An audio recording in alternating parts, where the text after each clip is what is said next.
hours of... Okay. I guess that has been done before. My glass doesn't have anything in it. It's sad. That's okay. Just don't break it. Nice. So Okay. that's probably the best it has been. That was actually not bad. It was not bad. It was just a little bit delayed. Well, you two were clinking yours, and I was hitting your thumb when that happened. Right, So so there wasn't the sound. Yeah. And you're cheersing with an empty glass, which is horrible luck. But it... This is not water. It's true. And it made a really nice sound, too. What is that you're pouring? So I got this at Brown Derby earlier today. And it was on sale. It was like a 4-pack for $4. It is cocoa vodka. So it's vodka, coconut water, pineapple juice, and carbonation. Huh. It sounded really good. There was another one that was rum. It was like a it starts with an M. What's a cocktail? Mother. No, it's a cocktail. It starts with an M. Moscow Mule. No, not a Moscow Mule. A Manhattan. No, not that one. It's with rum. Mojito? Mojito. It was like a mojito one with coconut water and stuff like that. I don't know. I haven't tried it yet, so It's I'm gonna like try a it. canned cocktail. That's pretty cool. Yeah. I always wanted to try. I don't know if they have a Brown Derby, but at discount they got like pre-made like Kettle One things of like espresso martinis. Oh yeah, I've seen those. I've always wanted to try one yeah, of those, no. but I feel like they'd be terrible. I've had a prepackaged espresso martini, it was in like a glass bottle. That actually wasn't half bad. I enjoyed it. We don't have any martini glasses to put it in, though. Oh, Jake's trying his drink and he doesn't care for it. It smells horrible. It tastes okay. Like, it smells really bad, but it tastes pretty good. Like, it's okay. It smells like Malibu. Tastes like Malibu. Well, I don't think it smells like Malibu or tastes like Malibu. Really? It smells great. I think it smells pretty good. It tastes good. I like it. Like I said, I mean, I don't mind the That's taste. a coconutty Malibu sort of. I don't like that. It's like not that cold. Yeah, I guess That that is doesn't true. really It's help. nice. Kind of like a room temp, and I don't like that. Jake, you really should drink more. The podcast With Austin. With Austin. with Austin. We're back. This is episode 6. 6? Yeah. Episode 6. Yeah, we're trudging our way along. We're soon Sixth gonna have to episode. start doing this on Zoom. That's true. Jake is leaving us. We're getting there, I'm not leaving him. He's leaving me. unfortunately. Yeah. He's going back to hell on earth. Hey, it's cool. Don't even. St. Louis, Missouri. Too. America. Oh, yeah. We're already there. Yeah, no, Take me back to God's country. Oh, God. Yeah, we'll get to that later. Maybe we can talk about that. So we have a very special guest. All of our guests are special, but this one's extra special. Oh. And in a way that he might not realize. You officially just said fuck Grant and fuck Josh. No. No, he means like... Jake, he's special. Oh, you're making that kind of a joke. Yeah. Sorry, I'm writing down my stuff right now. I'm trying to memorize it. If I'm aware of the joke, does that make me special? It just makes you self-aware. Okay. And I'm proud of you. But are special people self-aware? Yeah. Of course they are. Okay. I know, I was just curious. You get so offended by that. Oh my goodness. I'm not offended. I'm offended on their behalf. Oh. We have Mr. Austin Coons on our show today. That is me. That's him. I am him. He is him, and he's here with us tonight to talk about stuff. So, rudimentary proceedings beforehand. What are we all drinking? We know what Jake's drinking. Some sort of weird mixed can thing. It's okay. What are you drinking, Austin? I am having one of my favorite simple cocktails. Oh, they can't see it, by the way. So I'm gonna bring it up. Listen to that. So We're this gonna move is, the camera mid-podcast. Oh, I did it last podcast. I love how I said one of my favorite cocktails, and I just brought up a glass of whiskey. This is a cocktail, right? That's better. That's better. That's better. Just whiskey as a cocktail? No. Cocktail's a mixture. I know. I was making a joke because I said this is one of is my that a favorite joke? cocktails. Oh. I just brought up a bottle of whiskey. Yes, it is. That's a cocktail. So I am drinking Bullet Bourbon Okay. with ginger beer, Gosling's ginger beer, and usually I would put lime juice in it, but I didn't have any, so I used some of the lime, like rock salt that was on the bar. Oh, okay. Oh, that's so much better. So, That's so good. this is technically called you could call it a highball, You could call it a whiskey mule, which Yum. would probably be more preferred. But Like a what? There's a name for a whiskey mule because a Texas mule is Texas tequila. mule is tequila. So what would a whiskey mule be? I think it's an Irish mule, but I think okay. that might technically be Irish whiskey. Yeah. So, Okay. so I've always just said whiskey mule. What I had on St. Patrick's Day. Right, Jameson ginger beer. And Yeah, lemon that was juice. really good. Yeah, Would you call it like a Kentucky mule? with Jameson. No, with With yeah. bourbon. Oh, a it'd Kentucky. be, Yeah, it'd be a Kentucky mule. Kentucky mule. mule. I can see That that. makes complete sense. Yeah. Yeah. That's a good idea. A Kentucky mule. Yeah. That's what you're drinking. It's awesome. I'm using the same base liquor as Austin is. Liquor. I hardly I know her. Who's that? Oh, you know her. Oh. I used bullet bourbon as a base for my old fashioned that I created here. We've had bitters and simple syrup on the bar card for months that I haven't touched, and I finally decided to make a cocktail with it. Yum. And so I put a little cherry in there, poured some cherry juice into it. It's pretty good. Did you use the simple syrup that's a clear case and it's got the blue cap on it?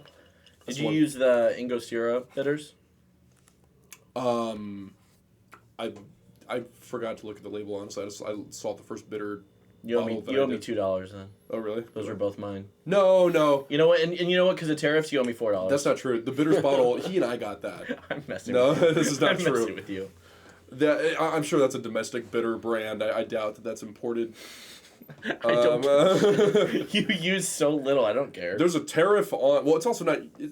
It's not yours. The bit I did buy a bottle of bitters. That's not the one that we got. That's We might- I think- definitely. I specifically remember Austin me going to get it. I think we ran out of the one that I bought. And then the simple syrup is mine, but I don't really care. That was like $2. Yeah, bitters are like $4.99 and they last for like a year. Yeah, So that's a long time. Yeah, I don't care. They're strong, but I love old fashions. Probably my favorite cocktail. Not mine, but they're really good. I love them. I love whiskey. I love whiskey in my belly. I like whiskey too. That's the only thing that's not going to be affected by tariffs. Well, unless it's Irish whiskey. Well, Not a problem. well, besides that. Because, wait, do we make vodka here? some vodka, yeah. Tito's? Tito's is American. Mm-hmm. Which, you don't want to buy Russian vodka anyway. Fuck them and fuck their shit country. They didn't get affected by Okay. tariffs, though. Was Russia not a part of it? Nope. That doesn't They were surprise one me. of the few countries that didn't get... I wonder why. We are looking at my giant bottle of Tito's that I bought today. That's what we were looking at. Jake's got a handle. It is a massive bottle. It was on sale. I had to buy it. Well, then you have to get it's on sale. If it's on sale, you have to get it. So, with all of our guests, we've asked them 2 essential questions. Or no, I guess did we ask Josh his favorite music artist? Huh? Did we ask Josh his favorite music artist last week? No. No. No. I guess we forgot to. That's okay. Well, I would like to find out. We'll get there in a second. You grabbed the shots, and it reminded me we have to do a rule that Jake set that he now hates himself for setting. Yes, sir. Yes, sir. The compulsory shot at the beginning of every episode. Okay. What are we all doing? Jake, what do you got? Jim Beam pineapple. Ooh, is it mixed with pineapple liqueur, or is it just like a... No. Pineapple, yeah, it does. Really? Yeah, it's pineapple liqueur infused with Kentucky straight bourbon whiskey. Oh. I had this when we went to go see Captain America Brave New World. I put this in my Coke, and it was very good. It enhanced the enjoyment of the film. I have Jim Beam Peach. Jim Beam Peach. How do they make that one? Peach schnapps, I'd imagine. Oh. It says peach liqueur, so peach schnapps. Okay. Yeah, peach schnapps. Cool. What are you drinking? I'm the odd man out. I don't have Jim Beam. I have American Honey, which I feel like I've actually already done on the podcast. Well, that's why I got you a Jack Daniels down there, but I wasn't sure. I saw if you that. wanted that one. I was going to save that for later, because I actually did a shot of Jack earlier tonight. Oh, okay. We went to Texas Roadhouse, and first thing I ordered was a beer that I have. Shiner Bock and a shot of Jack was my opener for the night. I cannot go to Texas Roadhouse. Jake has a kryptonite. I'm allergic to all nuts, and they give out peanuts, which are my worst. You know, they Suck did not my give nuts. us peanuts today. No, they didn't. No. That's true. I still don't go just because, you know, they don't obviously, like, deep clean the tables and the seats and stuff like that and everything. So I don't want to, like, have the particles everywhere and, like, accidentally touch my face or something like that. Because you would balloon up and die. I would probably die. You can. Probably. I'm surprised you didn't get nervous about like sitting by the bar that one time when we came to Black Sheep with the peanut butter. Oh, there was one time that me and Thelma got like Black Sheep to go. We came all the way home, opened the box, and she got sweet potato fries. Oh, with the marshmallow and peanut butter. And she didn't. Well, we didn't get it with that, but she got it, and they gave us the wrong one, and we opened the box, and it's got peanut butter all over the place. I flipped shit. I was pissed. I walked back. I went back there. I was like, I'm allergic to peanuts. We said no. Like, I was mad. Oh, that's good. Happy. Make sure to make their life a living hell whenever you go and complain about everything.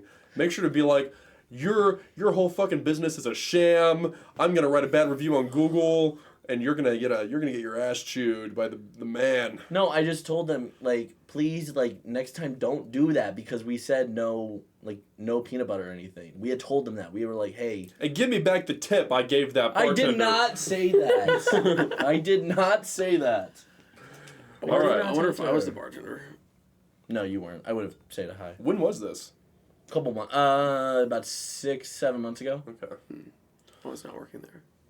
I also was not at that point. Yeah. I just walked back and, yeah, I just was not And, happy. you know, that is scary because a lot of the time whenever I'm working, on like a Friday or Saturday night, you have our GM is like expoing. Mm-hmm. And so a lot of the time I'm trusting him to make sure that the order that he put together is correct. Yeah. Because, you know, I don't have time to like go in there and like look through every single thing and like make Yeah. sure like, oh, is that right? Is that right? So I'm scared that's going to happen. I was just mad just because it freaked me out for the rest of my food. It scared me to eat my food, you know, because cross-contamination. We have EpiPens in the house. It'll Do be fine. you like let people know that you have a peanut allergy every time you take out? No. You probably should. Well, Because if you're worried about cross-contamination, you don't know what they're using. most of the time I'm getting stuff that's not like I know, but anywhere near nuts. So. What if they use peanut oil? Peanut oil doesn't have peanuts in it. Oh, so you can have stuff with peanut oil? Yeah, peanut oil doesn't have peanuts in it because Chick-fil-A uses peanut oil. That doesn't have any peanuts in it. I don't know why they call it peanut oil, but it's not. It doesn't have any. George Washington Carver had a patent on it. I don't think he did. He didn't. I don't think he did. Let's take these shots. We will. Do it right now.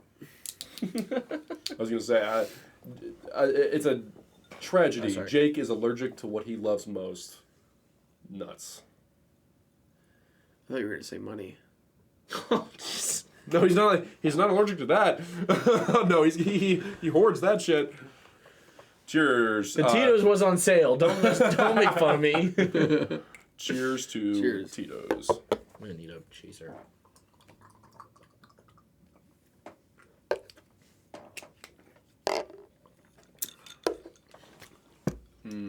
I also like that because that's really smooth. Like that doesn't make me like cringe like I do with the other ones. Yeah, I love American honey. It's so like it's sweet first of all, and it's like 35% alcohol volume. It's not much. It's not much, and it's a good shot. It's like Fireball, about the same. Yeah. No way. Yeah. Vastly different. No, I mean like alcohol level. Oh, okay. No, not the flavor. No, it's completely different. It tastes But completely different. How much does this have in it, on percentage wise? I'd say. Oh, this is 32.5. I was only gonna guess 32. Yeah. this 32.5. is 35.5. Well, you're gonna get a little more hammered than us then. Just that extra a 3.5% little bit's gonna get you. or 3%. It's gonna sneak up on you. So like I was saying before, we made a point to ask all of our guests because Jake, we love a lot of the same things. Mm-hmm. What are our two biggest things we love the most that we share with each other? You said this last time, and I said politics. Money. Oh, Sorry. Movies. movies. Yeah. And music. Music. And balls. And balls. That's a close third. Yeah. It just like it's not an M word, so it doesn't like fit as well. No. I guess you could say men. But like it just doesn't fit. Austin, what are your favorite movies? So what are your favorite movies and artists? Well, yeah, we'll go. Which one should we have him do first? Movies because we always ask movies first, and then artists because we did that recently. Okay. So we'll do. Give us each, because are you doing 4 or 5? Because this is I technically have 5 and an honorable mention. 5. Okay, so he beats me. Good lord! We have 6. Okay, so 5. Okay, so It was really hard. give us each entry, and then give us like a brief, explanation of why you love it and why you connect with it. Okay, I will. So I'll start with my honorable mention, is going to be Interstellar. Oh, okay. And that is purely because it's not in my top 5, and it may not necessarily be in my top 10, but the reason it's my honorable mention is because that is the movie that like got me into movies. So That's what I was gonna guess earlier. yeah, You told me I that, figured. So like growing up, my family was not like into movies, let alone like just entertainment in general. Like we didn't watch a lot of like good movies. As kids, we just watched like your Disney movies, your animated like kids movies, or like PG stuff. Maybe we watch like an Adam Sandler comedy. It's like they didn't understand like good movies, and that's not like hating on Adam Sandler by any means. It's What? Just, Come on, fucking Little Nicky's a masterpiece. No. Oh, God. Come on. But it was, I think, freshman year of college. Like I finally like met some friends who like were really into movies, and I watched Interstellar in my dorm room, and I remember afterwards going like, "Oh, so this is what like a good movie is." Hell like, yeah. And then that's I love like Interstellar. from then I started like on the Finsy of like watching a bunch of good movies, and my friend group like they did a movie night every Sunday, and so like from then on like I would join every Sunday because I was like fuck, like I couldn't get enough. Like I was like, dude, movies are fucking awesome. It's awesome. Is Interstellar your favorite Nolan movie? It's mine. No. No. No. Okay. Do you want my favorite Nolan movie? Yeah. What is it? Prestige. Oh, yeah, that's I a forget good about that. one. Is Yeah. is it in the list? It's not in the list. It's not. Okay. That's what I'm saying. Like, Interstellar would probably be in my top 10, but like, I have to mention it because like that is the start of this. Yeah. That makes sense. Okay, my number 5 is Shrek 2. No fucking way. Shrek 2 is on your. Okay. Really? I was debating putting it higher even. I think this is like, dude, I fucking love Shrek 2, and I constantly have debates with people of if whether Shrek 1 or 2 is better, and it's 1,000% Shrek 2 is better. Shrek 2. I like the soundtrack. The soundtrack is 1,000 times better. You get the continuation of the characters, and you add Puss in Boots, who's one of the best Shrek characters. Antonio Banderas. Yeah, he's fucking awesome. Shut Fairy up. Godmother is probably one of the best like female villains of all time. Like she's fucking awesome. But I think the movie as a whole is like the biggest nostalgia feeling I could feel for a movie, and I could watch that like every day and not get tired of that movie. That movie is like brings me so much happiness. It's pretty great. I do love Shrek 2. I'm not the biggest Shrek 2 fan, but It's okay. I Really? like it. I prefer the first one? I prefer the first one. Okay. That's what I have more of a nostalgia factor for. But And the first one is like definitely up for debate. I think Like, the first I one is a get- better villain. I get why It's people- Farquaad. Like, well, I completely disagree. I don't Really? think Lord Farquaad I is a think good Farquaad's villain at better. all. I think he's more of a funny meme type villain rather Some than of you may May die, but that is a I sacrifice love John Lithgow. I'm willing to make. He's gonna be fucking You know Dumbledore. nothing He's gonna be Albus Dumbledore. Moving on to your next one, because you don't want to get me on that too. Yeah, let's not talk about Harry. No, don't do it again. Oh my god, it's like a once an episode thing now. I think Blakely should have to drink every time that he Nope. pulls up the meme. It's not showing up super well. Yeah, you see it. Click the image again. Nah, it's okay. That Yeah. meme does not apply to me. I didn't watch Harry Potter Yeah. until last year. I don't care. And he still likes it. That's great. Number 4. My number 4 is Her. Ooh. Have you guys ever seen that? I love her. I haven't seen the full thing. I've seen a majority of it though. Oh, you gotta watch it. I know. I've seen a majority. I need to watch the whole thing though. It's a great. How would I describe it? I mean, it's a love story that between. I don't want to give any spoilers between a man and a robot, and That's voiced by Scarlett Johansson, yes, which with adds to Joaquin Phoenix. And it is honestly, it's a very, at times beautiful, but also like really sad and weird plot line that is very intriguing and keeps you on the edge of your seat the whole movie. And like, I don't know how else to explain it, but when I watched that movie, I was like, damn, like, that movie is fucking awesome. Yeah, it's all about like what is a relationship, what qualifies as like a connection. Yeah. And it's also like a good commentary on the way that like humanity is headed with Yeah, like, the that's way that technology is, developing. And that was one thing I was gonna say. Like with that movie, is probably the most like realistic of like what our future is probably gonna look like, but sooner than later. because we already have sex bots. How long until they Yeah. have a personality? Yeah. Don't you remember when Google was using their AI voice chat thing or whatever, and then they used Scarlett Johansson and she sued them for it? I don't remember that at all. Really? Yeah, they were What's the using like her voice model, like they were using her voice essentially against her own will. and she was like, no, and then she sued them. I'm pretty Poor sure ScarJo. She's had a lot of legal trouble. Google stole her likeness. Fucking Marvel didn't robbed pay her of her a bunch enough. of money. Yeah. Pretty rough. Bullshit, man. Man, I feel so bad for that millionaire. Really feel bad for her. Yeah, I mean, yeah. Really feel so bad for her and Colin Jost, the multimillionaires. God, that sucks for them. I love Colin Jost. I do like him too. What's your number 3? Wait, I was gonna say one more thing. Oh, yeah. If you guys are ever wanting to watch a movie that is more like a more realistic future type movie, that would be your movie. Like, I don't think there's a more realistic like what the future is gonna look like. And when you think of like advanced in technology, Alien. and probably in the next like 20 years, honestly, is gonna look like her. Back to the Future Part 2. Yes. Fucking Biff in the high tower. Okay, my number 3, Yes. which probably is of no surprise, is Whiplash. I think We love what's his face. Who's that director? Damien Chazelle. Damien Damien Chazelle. Chazelle. What did he just come out with? He's coming out with a movie this year, next year. The last movie he came out with was a flop with Margot Robbie, and It was not a flop. Yes, it was. It was a huge box office flop. What was it? Babylon. Babylon. Oh, Babylon. He did make that. That movie is better if you're under the influence of something. That movie's fucking great. I did enjoy it a lot. We did watch it kind of hammered, and it's like I've seen it multiple times. Hammered, sober, it's just like it's a big on heroin. You know, the movie is like it's light on plot. It's not like a brilliant movie or anything, but it's like a big spectacle. And if you watch it and you just like are kind of like in awe of how much of like a big production it is, you enjoy it a lot more. The scene where they could not get the take right It's so good. is so fucking good. It just kind of sucks because he's so much better with like a smaller budget. Oh, this is so off track. Keep going with Whiplash. He's just better with a smaller budget, so I like him more with that. Okay, I can see that.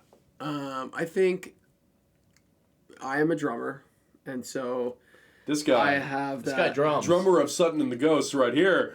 Yes, that is me. There he is. First time I plugged the band, I mentioned it. I have not mentioned it once until now. Be proud Has of it me. only been me mentioning it in Grant? I guess so. I haven't talked about it. Oh, okay. But I think I that definitely like introduced me to want to watch the movie. And even though like the style of drumming that's in that movie is completely unrelated to what I play, Jazz drum. because it's complete jazz, but it's such a well directed movie. There's so many and very intense scenes that like are so rewatchable like again and again and again, and there's so many quotable lines. There's so many like and the I will fuck you like a pig. I say that regularly. I Yeah. do say that quite a bit. I think the dynamic between the main character of Miles Teller and what's his name? J.K. J.K. Simmons. Yeah, J.K. Simmons is Omni-Man. is some of the like the best like dynamic between two main characters, and like the tension is some of the best that I can think you could see in a movie. It's so good. It's a really like because the movie raises the question: how much torture and how much scrutiny is worth going through to be great Yeah. at what you want to do? Yeah. That's a really interesting question. But I always like the conversation between him and J.K. Simmons' character where it's like, if you don't go through that scrutiny, you'll never be who you are. Like, Yeah. you'll never be what you And are destined to become. That's a valid point. It makes total sense, Yeah. but at the same time, it's like, damn, that's a sad way to have to go through it. You know, like Yeah. you have to like. Yeah. And then I love the whole part in the movie, and I don't care to spoil this because this movie's been out for like It's like 10 over a plus decade years now. old. Yeah. So 9 years, yeah. they talk about in the movie like his favorite student he's ever had and like how successful that student was in like the jazz scene, and then like in the last 30 minutes of the movie you find out that like that student like killed himself. Yeah. And then it just like raises even more of like a bigger plot in the movie, and It's like so the relation between like that student and then Miles Teller and like what Miles Teller is experiencing, and it's like it's fucking awesome. The fucking the car crash scene is the most shocking thing I've seen in the movie. It's so good. It's probably really the great. best, like one of the best outros to a movie. Like the last 8 minutes of that movie is fucking like I've watched So it so good. many times. Damien Chazelle had a chokehold on the industry with like his last shots, because like Whiplash, La La Land, and First Man. He did make La La Land. Yeah, that's like one of my top Fuck. 10 favorite movies. Yeah, I no, love that movie. he's an all timer. He's fucking great. He's not- only He's made, going to be. yeah, he's he's going, not- he's yeah, going not to yet. be. Well, He's I don't young know, still, 'cause but he's like only he- made like 4 films, which That's what I'm is saying. Like, yeah, he First will Man, be. Babylon. I mean, he's made some like 10-minute like or so like films wise. He's made First Man, Babylon, La La Land, Land, and Whiplash, yeah. which are all 4 fantastic movies in my opinion. I understand people not liking Babylon, whatever, but I liked it. I do like that movie. It's just not as technically like as much of a marvel as I think like what Whiplash is. And that's or why I La La say Land. he's so good with no budget, because he got worse as the budget got bigger. Yeah. Because Whiplash had like no budget, and then La La Land had a good budget, like a pretty good budget, but it was still like Whiplash reasonably is low. in like 4 or 5 locations. It's in the practice room. It's Yeah. in the big performance hall. Well, because they made in the that movie. theater. They made like the movie before they made the movie. Like, they made it, and then they like actually got a place to produce the movie, and then they made it again. Right. And so then that's like what we see, because it used to be it was this other guy. It was like a guerrilla shoot. Like Yeah, have, like, I've seen Well, it yeah, too. and J.K. Simmons was always a part of it, but it was this guy who was in. He's been in really small roles. He was in Scott Pilgrim vs. the World, but it was this other guy playing what Miles Teller played, and then they changed it to Miles Teller, when they shot the actual thing. Star of Fan Four Stick. Fan Forstick, you have to drink because you mentioned it. No, I didn't say the word. Oh, okay. I said Fan Four Stick. I thought I'd catch you on it. It's different. Okay. What is your number? That's a very good pick. What's your number 2? Number 2 is There Will Be Blood. Still haven't seen I've it. abandoned my child. I've abandoned my boy. Abandoned my boy. I'm finished. Still haven't seen it. Oh my god. It's great. Iconic, great movie. Still haven't great. seen it. Also, many quotable lines Yes. in that movie. I think I've only watched it twice, or maybe 2 or 3 times. Nothing wrong with that. But after the first watch, that was like easily probably my favorite movie at the time. And I think Paul Thomas Anderson is a legend. I And love PTA. He's making a new movie that comes out next year. yeah, I can't remember what it's called. I've heard of that. It's untitled, I'm pretty sure. Okay. I think it's untitled right now. It's in my... Because every time I listen to it, it's like untitled PTA movie. Okay. But yeah, why else do you like that movie? I think being a little bit of a history buff and also like and just enjoying anything that's like around that like time of, I guess, not colonialism America, because it's not that, but I think industrialization America is very intriguing to me. And It's that time period where all these guys made all that money and they created dynasties that have lasted Yeah. until yeah. now. And like that's what the movie's about. It's about Yeah. capitalistic corporate greed and how that completely demoralizes. Yes, And there's 2 like huge plot lines going on in that movie, and one is like this idea of capitalism and how far you will go with like a specific like business, and then the other is about religion, but it's also like seen in a capitalist view, and how far on the opposite side will you like they're like trying to combat each other, but at the same time they're doing the same exact fucking thing and like the same wrong things and like making the same bad decisions and like they're trying to both preach like a different message, but it's like kind of the same thing. Yeah, using their own chosen institutions as a way to benefit themselves. Yeah, that's a good way to That's, put it. that's kind of cool because there's a scene where they burn something, right? Like it's an oil thing or The something. oil rig catches fire. So the oil rig Yeah. catches fire. So did you guys know the behind the scenes of that? What they actually burned? They actually, well, I know they burned something. They Was burned it? McDonald's.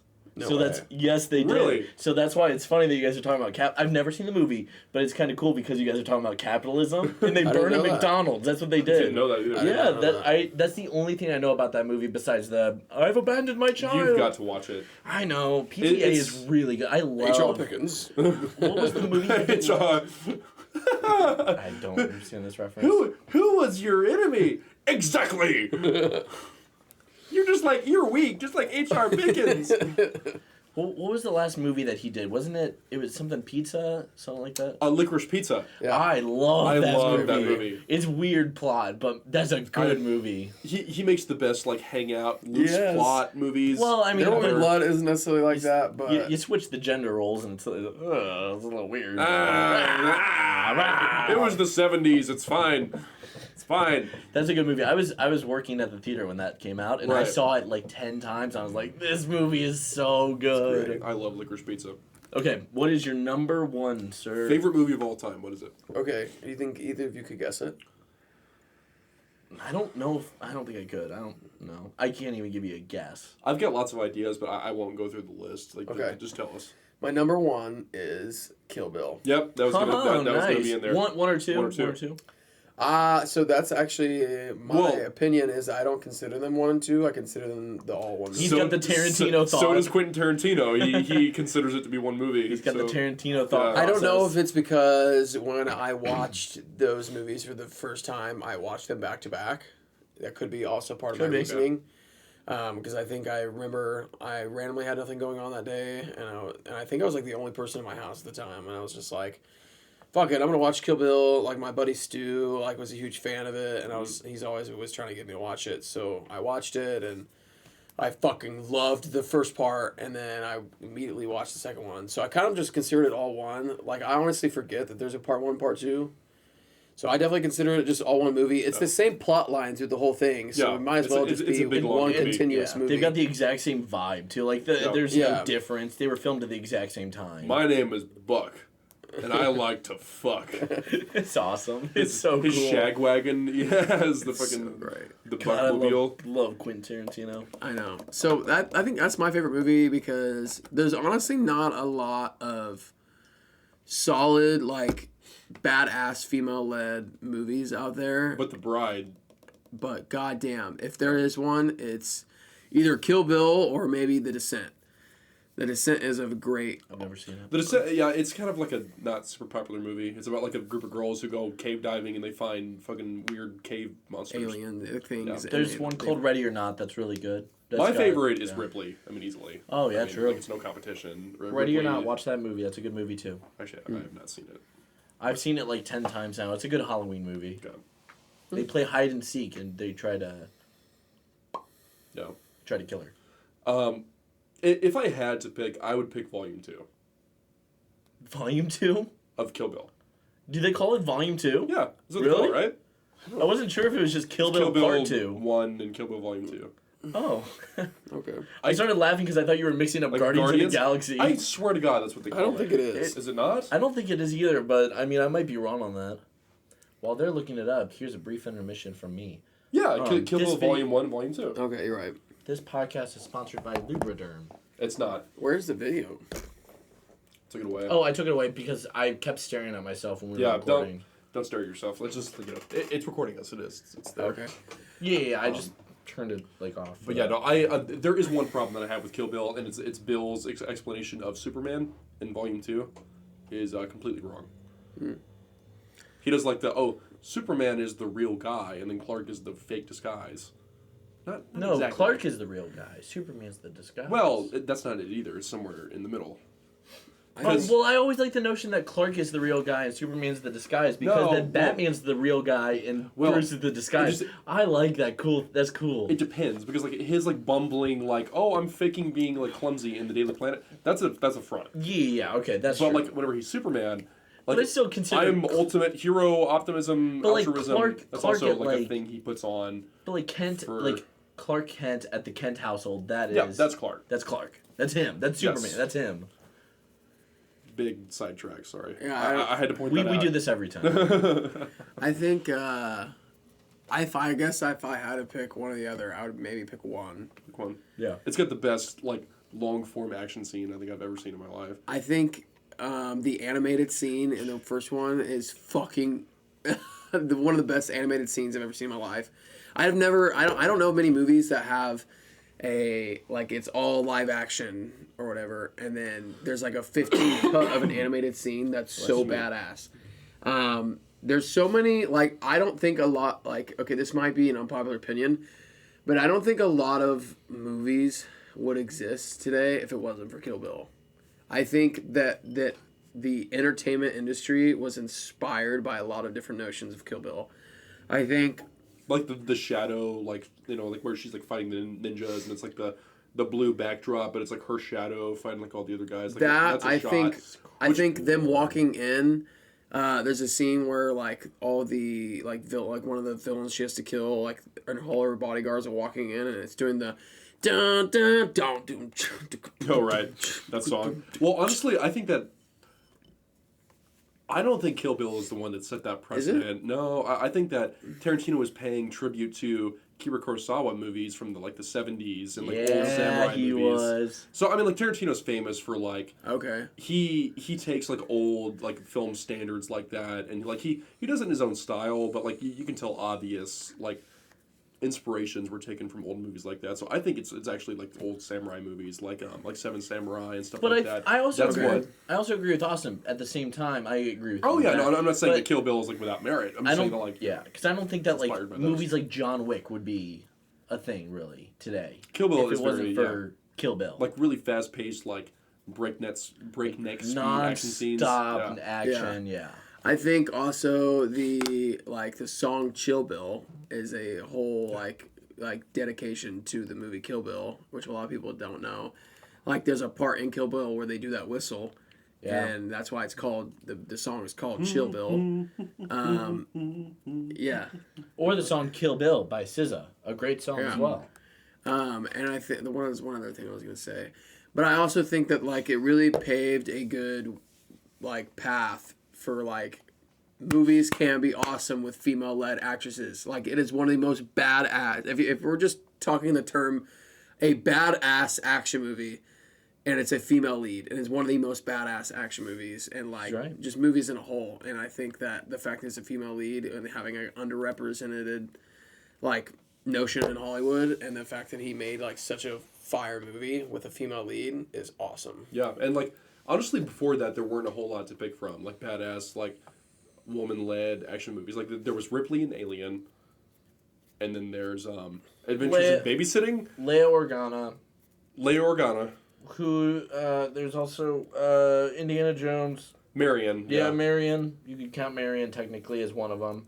Even though like for the majority of that movie, she needs to be saved. By Yeah, but she's still badass. She's still a in that badass, movie. and she's cool. She beats a really big dude in a drinking contest, and that's pretty fucking awesome. That is really cool. That's a cool scene. There's Besides others. that, I mean, like, yeah, there's, like, but these are, like, the big ones. Yeah. Like, The Bride is the first one that it was, like, a straight-up, like, action series with just her as the lead. Which, actually, I love the bit of, like, we don't know her name for the entire first minute. Like, anytime they say Beatrix, like, you just don't hear it. Like, it just bleeps it They out. bleep it out, yeah. That's He purposely bleeps it out. That is fucking hilarious. That is I awesome. love that a lot. I know. Let's bleep it out. That's pretty great. cool. It's I mean the 1-inch punch like whole scene in the part 2 is fucking awesome, and the way that they make that like how she gets out of the coffin. Rest in peace, Dennis Carradine. For real. Austin, do you know how Dennis Carradine died? No. You don't actually. No. Just say it. Autoerotic asphyxiation. Oh. Like a boner? It wasn't his boner that killed him. Don't you hate when that happens? Yeah. Oh, I'm excited. Oh, good. Oh, fuck. Is that a knife in your pocket, or are you just dying? It's a Snickers bar. No, he. That would kill me. Okay, I'm going to explain this live on the podcast. Some people, as they're trying to, get their kicks, let's call it. On Route 66? On getting their kicks on Route 66, that's right. They enjoy choking themselves. And so Dennis Carradine accidentally hung himself in his closet, butt-ass naked, and was found that way. With a boner?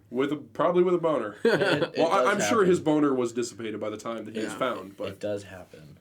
Yeah, I mean, it could happen to any of us. Anywho. All right, well, that's my Kill Bill, that's 5 awesome. favorite movies. All right, music artists. We should probably run through this slightly quicker. Okay.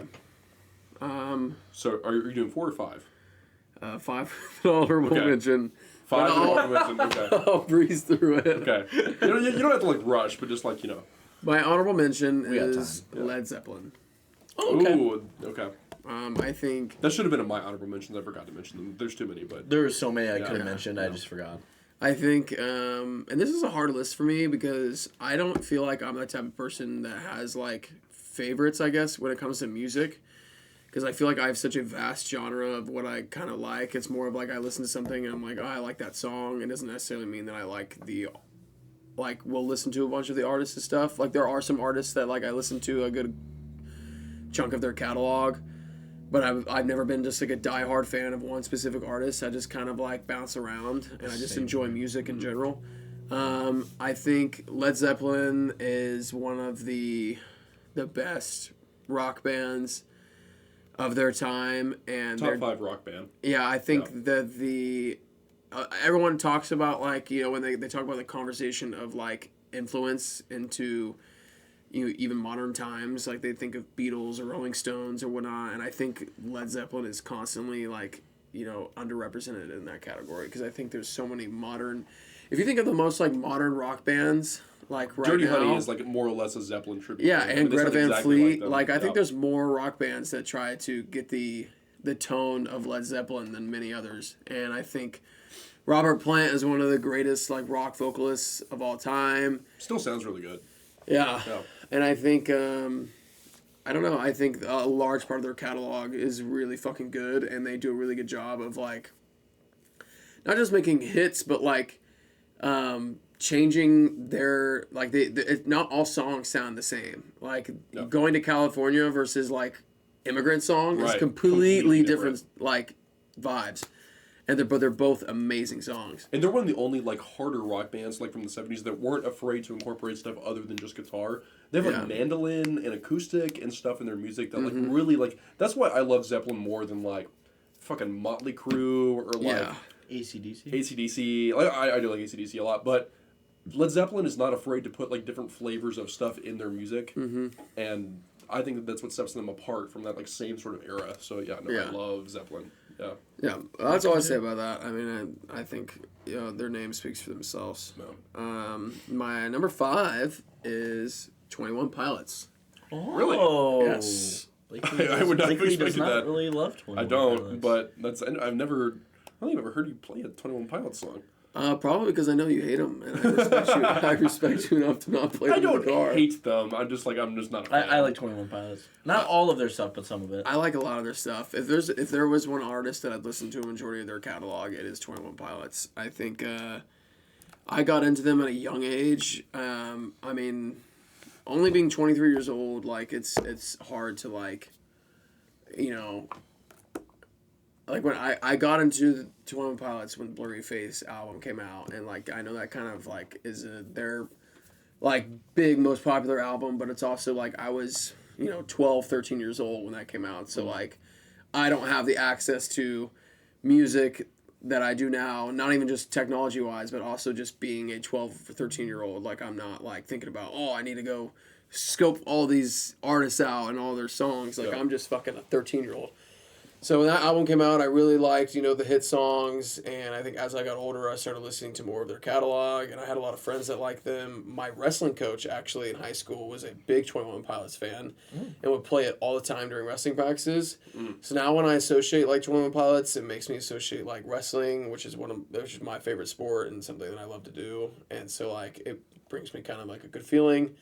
But I've listened to a lot of their stuff. I think they have and my girlfriend Tasha mentioned this like today actually, but they do a really good job of like their songs sound very like upbeat, but when you actually like hear the lyrics, it's like the most sad shit, and like it's like they're very suicidal like lyrics, but they're like it's kind of masked by this like upbeat like fast tempo stuff. That's the mark of a good songwriter, is that you can make that like you can have like an upbeat sort of like feeling in your music like with a really like major feel, but the actual subject matter of the song is kind of a downer, and that is two things. It gives you a way to kind of escape that and to like empathize with like what the song is about, but also it makes you feel better about it because it has that upbeat feel. Yeah. So that's cool.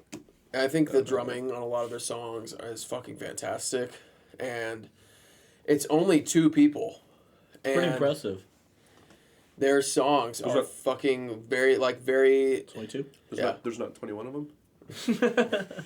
They aren't pilots either. Shit. That's crazy, right? But I think they have some very good, also like different vibe sounding songs. The reason they're 5 though is because they really only have like in my personal opinion, like I only like 2 of their fuck you. I only really like 2 of their albums, like for sure, and there's good songs in the other albums, but they have like 2 albums that are like no skips for me. 21 too. It's perfect. 21. For context, Austin drops his vape a lot, and I have a counter app on my phone. I like add 1 every time I see him do it. And It hit 21. It hit 21 just now. Fuck. But that's cool. Put them on pilots. Okay, that's neat. I might have to give them more of a chance because honestly, like I've heard them before, and like I've thought like it's not really my sound that I like. It's not your sound. Yeah, but I'll have to try it out again. I like maybe. their stuff. I don't know if they really would have anything that you would like that would cater to you. I mean, I could maybe find a couple, but I can open my mind. Possibly, you can try. if you open your mind as much as you open your legs, you'd be fine. Hey! I'm just kidding. Call me a whore? No. I was just trying to make a joke, but it didn't really apply to We you. would never call you a whore. We gotta be respectful. You're a slut. Oh, okay, thanks. You're just a whore. What's your number 3? My number 4. 4? 4, because we've had the honorable. Oh, the mention. honorable mention. Yeah. Yeah. So my number 4 is pretty controversial, but Michael Jackson. So, oh, okay, thank God. Okay, I thought you were gonna say something different. Who, Kanye? Yeah, I thought you were gonna say No. Kanye. It would used to be, but Kick you out of the house if you said Yeah, that. it No used to be. way. Kanye would have been in my top 5 until he just really decided to go fucking insane. I got to the point I couldn't fucking defend that man anymore. You go past a certain point and you just can't. I think he has good music, but goddamn, that dude is fucking insane. You go past the point of him saying, "I'm a Nazi." I am a Nazi. Except that he watched 21 Jump Street, so he's fine now. I don't care. Defend your pick. Yeah. So, I mean, I am someone who tries to separate the art from the artist, and that's why I was fine with Kanye for the longest time until I just couldn't separate it. But Michael Jackson, you can. Well, I don't know. I think maybe it's because I didn't live during that time period, and I don't really think about it when I listen to Michael Jackson. But there's no denying that man can fucking make a hit song. His shit is, I guess it caters to my ears more than any other artist. Like when I hear His songs are very percussive. very percussive. Yeah, And just the bass. He has some of the best bass in songs, and like bass can also be considered like a very percussive instrument. sure. And I mean, so it's not percussion, but like it's like the rhythm, it's in the groove, yeah. So I don't know. It just if I hear a Michael Jackson song, I want to dance. And it doesn't like most Michael Jackson songs make me want to dance, and even the ones that don't, like Human Nature or like Man in the Mirror, are like just beautifully written songs. Does it make you want to fuck young boys? they don't. Okay, well, I guess it doesn't have that effect on He did co-create one of your favorite songs. Oh God. We are the world. Okay, yeah, Michael Jackson does write great songs. He has We a lot. are the children. We Are the World is one of the worst pieces of shit. It's so bad. And everyone. And then Bruce comes in. We are the world. His vocals are okay. Huey Lewis. Oh no, my flag. Your flag fell. It's okay. Huey Lewis's part and Bruce's parts are the best parts of the song. But yeah, no. I mean, Cyndi Lauper was great in that. Oh my God. she sounded like shit. And like everybody in the recording booth, they were all like, "Really? That's the lyric?" Everybody didn't like it that was recording it. Lionel Richie and Michael Jackson liked it, and that's it. Everybody else thought it was shit. But anyway, it's besides the point. Awful song. Good Me cause. mentioning Michael Jackson was gonna ruffle some feathers. I didn't mention it. Jake did. I had to. Yeah, you brought it up. No, you were the one that initially mentioned. Oh, so I like to fuck little boys. Well, you said it was controversial, which it is. It is a controversial pick. I mean, not because of the music, it's because he did fuck those boys. I mean, like he did do that. But he did fuck boys. And that's Poor kid from the Goonies. That's so sad. Yeah, there's not much denying that he did fuck little boys, but he was a great artist. That's a crazy thing to say. May he rest in peace. Wild. That is wild to say. Gone too soon. Oh my god. He had so much more work to do. He's so You many can more do it lives. from inside a jail cell. So many more lives to change, whether for good or bad. Including his own. The only man to successfully become white. Yeah. He had managed. he had the actual disease. In fact, my favorite joke in Hot Tub Time Machine is when they travel back to the 80s and they go, "What color is Michael Jackson?" And they go, "Black." And he goes, "Fuck!" The 80s. That's fucking awesome. That is a good bit from that movie. But yeah, no, I think I will always listen to Michael Jackson. I think it just brings me good, happy vibes. It is. Unfortunately, I love his music. It is good music. It is. It's like how I love Bryan Singer's movies. I think they're great. I love Usual Suspects. I love X-Men 2. I like Superman Returns a lot. Also like to fuck young boys, unfortunately. So let's move on from fucking young boys. Okay, Michael Jackson could also be placed like in the same space in your head as Kevin Spacey. You've said before that like you should take actors and put them in jail if they do stupid shit, but then pull them out for specific roles. You have said that. Oh my god. Just keep an ankle brace on them. If they leave the premises, they get shot. Okay, but Just like Kevin Spacey finished House of Cards. Yes, dude. The last season of House of Cards is so bad. Just let it him doesn't finish have it. Kevin Doesn't have Kevin Spacey. Spacey in it. Okay, yeah, just let them continue to make stuff. Don't have any kids on set. Yeah, so the same thing No with kids Michael allowed. Jackson. Yeah. If he was still alive, they could just keep him in jail, and then like when he's ready to record a song, you can put him in the Record. studio. Fair enough. They can fucking put a studio. You two are crazy. Move on to your next one. Number 3, Queen. Ooh, Good yeah. choice. Queen didn't quite make my top 5, but No, they were an is- honorable mention for me. it wild would have to been me. on there. Yeah. I think Queen is, if we're talking about the most influential,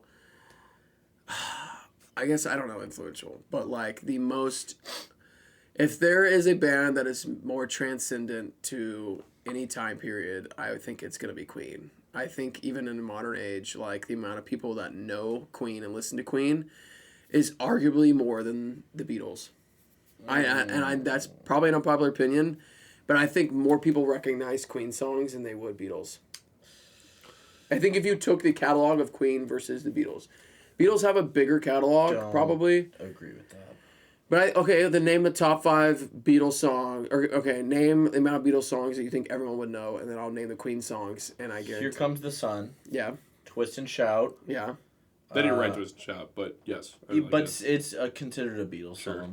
song. Probably Come Together. Come Together. You could say something. No, I would not say I that wouldn't one. You'd either. say something? No? Okay, Come Like, Together. I love Helter Skelter. Not a super recognizable song, honestly. I Want to Hold Your Hand. Yes. I don't think that most. Yes, it would. Yes, it would. That's one of the. I saw her standing there. That's number 5. No. I would say so. I still disagree with the last two, No. but sure. Golden Slumber. No. Golden Slumbers. No. Yes. I think if you're going to put any, it would be maybe Blackbird. You'd say that. No. Okay. No. Okay. Here Comes the Sun. Twist and Shout. Yellow Submarine. Probably, actually. It's on Yes, there. yeah, you could. I would put. Oh, Octopus's Garden. No. No. I Want to Hold Your Hand and I Saw Her Standing There would be my 5. I know, I think. Those are their hits. I'm just Those are saying the that big those ones. either way, we're all saying Come hits together, here. too. I think all of those songs are like more. Let It into Be is going to be one of Oh those. fuck yeah! Oh yeah, true. And Totally yesterday is probably on there. See, there's so many more than Queen. No. Hey Jude? Okay, now I'm going to give you Queen. Yeah, Hey Jude would definitely be the top 5. I listen. I like Queen more too. I'm just saying. That, I'm just saying I'm I not think sure they're I more agree with that. recognizable than the Beatles. Just don't By think that's true. people of our age. Of our age. Because you got Bohemian Rhapsody. You have Fat Bottom Another One Girls, Bites the Dust, Fat Bites the Bottom Dust. Girls. You have Crazy Little Thing Called Love. We You have have We Are the Champions. We Are the Champions. We Will Rock You. Wait, there's so Which many. I think We Will Rock You becoming like a stadium anthem was the worst thing that could have possibly happened in that song. It's like Seven Nation Army. Like I never want to listen to that song now. Because, Under Pressure. Everyone knows that song. Don't Yeah. Stop Me Now. Maybe Killer Queen. Yeah. Somebody Love. Everyone fucking knows that song. I know that song. I think most people know Radio Gaga. But I just think that in general... Okay, it's such a tangent. But anyways, I love Queen. I love their sound more than any band in the world. I think... Really? Yeah. Interesting. More than the E Street Band. Because here's their biggest weakness is that it's just guitar live. It's only Brian May and that's it. They have like maybe a couple of like they have like an off stage keyboard player sometimes, but that's not super often. Like only on like Radio Gaga does that happen. Or like songs like that. Which don't get me wrong, love Brian May. One of the best guitar players ever. And he's got such, like if I hear him play, I know it's bass, him. though. Because John Deacon on bass is great too. So But here's it's my not devil's awesome. advocate is Yeah. the fact that they sound that fucking good with the minimal instruments they use is a testament to how talented all 4 of them are. Right. On record, it sounds like really thick and like really cool because they can layer it and stuff. But honestly, I've always thought that them live is not near as good as the studio because they're so limited. Because it's only a 4-piece. Yeah. They just have bass and guitar, and that's the only melodic stuff you have going on. The unfortunate thing is I'm never going to be able to truly answer or not necessarily agree, but be able to actually come up with my own opinion for that because I'm never going to truly see them live. Right. Because I can say videos that I've heard, but like I could watch videos of Bruce Springsteen and then going to see him live is a completely different it thing. is. Well, I think you can honestly you can get an approximation of what it's like by watching a video of it. Sure. I mean, but I love Queen. This is not enough. Yeah, I yeah. love Queen a lot. I love Queen. In high school, they were my favorite group. Yeah, I think yeah. if you would ask me 10 years ago and now today, like they were always going to be like in my top 3. Although like that's. Oh, another thing I forgot to mention about Michael Jackson. Sorry. back to MJ. Is the reason that I've always loved Michael Jackson. As much as I hate my dad, he had pretty good taste in music, and a lot of the taste I have in music is because of him. And the first CD that I ever remember playing was a Michael Jackson Thriller CD. Nice. And I knew, and I listened to that CD more than any CD. Like I would always pop in that CD, and I listened to all the fucking songs, and that shit was like my favorite thing ever. I forgot to ask my favorite albums with each artist. With all my artists. Just really quick. Could you pick one for the last 2? With Michael Jackson, I would guess maybe Thriller, just because of the nostalgic feeling of it. For 21 Pilots, what would that be? Probably Vessels. Okay. And for Queen? Queen, that one's hard. I still don't know my favorite Queen album. I couldn't pick one. I don't know. A Night at the Opera is probably my favorite. I'm gonna It's got probably go Bohemian Night at the Rhapsody. Opera. It's got Bohemian Rhapsody on it. Right. I would go one of these 3. Night at the Opera, Day of the Races, or The Game. The Game is probably my Races is second. Good. The Game is in contention, but I think The Night at the Opera is so transcendent of an album, and I think Mike Myers didn't want to put it on the radio. I know. Bohemian Rhapsody. It's just 6 It's minutes 6 minutes long. long. He's doing a Shrek voice as the fucking record producer. All right, what's your number 2? Okay, my number 2 is Fleetwood Mac? no Kendrick Lamar. Okay. It's a choice. I love Kendrick. It's the only one on that list that's completely different than anyone. I guess 21 Pilots is a little different, but it's still in that kind of alternative rock-ish. Is Kendrick a new one on your list, or has that been on there for a while? No, it's been on there for a long, long time. Okay. Probably ever since I've been in college, has been on there. I think while I was in college, like the friends that I had, I got more into rap than ever before. And my buddy Alex Maldonado is a big like reason for that too. But I think I also like try to get into rap so much when I was around those those guys that listen to rap all the time, and I realized like once like we'd kind of moved our separate ways that like I'm done trying to like something that I don't actually like have a huge heart for, and so like I like some rappers, but like Kendrick Lamar is like will always be one of my favorites. I think his storytelling is probably some of the best in the game for like not just in modern age but in history. Yep. And I think he is so good at switching up. Like yes, he's a rapper, but if you listen to Pimp a Butterfly versus Is it your album choice? that would be my album choice. Yes. That's a damn good choice. If you would listen to Pimp a Butterfly versus like Good Kid, Mad City, they're completely different albums. Yes. But they are both amazing because Such Good a Kid good and Mad take. City is like one of the best storytelling albums ever. No matter what genre, it literally tells a story from beginning to outro in like a timeline order. Can't Like- change the world till you wipe your own ass. Yeah. That was my biggest takeaway from that album. I love that bit a lot. But I think To Pimp a Butterfly fits my genre or what I like more because it is so like heavily jazz influenced, and it's got great percussion. It's got great storytelling. It's a very it's got a great cover art on it too. But I think the message that he's trying to portray is really important, and I think it's always gonna go down as one of the best rap albums of all time. Damn straight it will. And I It's a good think album. I could listen to that again and again and again and never get tired of that album. It's a good album. But overall, like he has so many songs that I listen to daily, Yeah. and I will never get tired of. And I think he still makes great music. I think That last album was so good. watching him in concert was fucking awesome. It was most like electrifying, like intense, upbeat like concerts, and I just don't see how he could ever be not recognized as like top 3 rapper of all Yeah, time. he will be in the songbook Oh, yeah. of the greats. He will be because he's still like he's like barely 30, right? He's like 35. Yeah. Is he okay? Well, he has a long. He's not young. Yeah. Right. He's Or he's not old, He's is what I not mean to say. old. He's so not like, old. He has a long career ahead of him. Oh, yeah. So that will. Well, we thought he allow was him done. to- We thought he was done with music. Really? And then he came back. Yeah. We didn't think he was going to come back. Artists like that who have that like as prolific of a voice as he does, they're not gonna quit. They'll keep making stuff. He took a pretty long break there for a while. Yeah. But One of the most fun halftime shows. I enjoyed that a lot. was And really fun. this is a lot for a guy who, like, that's not my type of music at all. But I enjoyed it. I'm planning on seeing Lot. him and SZA. I haven't got the tickets yet, but I'm planning on seeing him and SZA. But in you St. better get him Louis. because it's going to sell out. When I No. say he's the best storyteller, like probably one of the best storytellers of all genres, like that's a bold take because there's so many great storytellers, but I genuinely think, and rap is gonna be always one of those categories.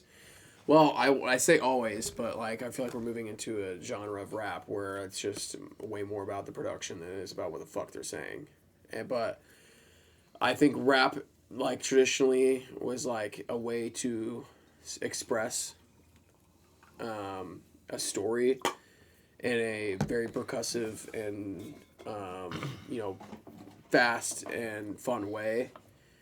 But that man like revolutionized like what it means to tell a story and like speak his mind, and he's not afraid to speak his mind, and I think that's always prevalent in like someone who is going to do well in music. So that's enough I'll say about Can we Kendrick. guess your number one real quick? Yeah, I can guess mine. Blakely, you go first. There's so many, like, I have so many ideas. I'm not going to. Oh, I've got mine. What's your guess? Bob Dylan.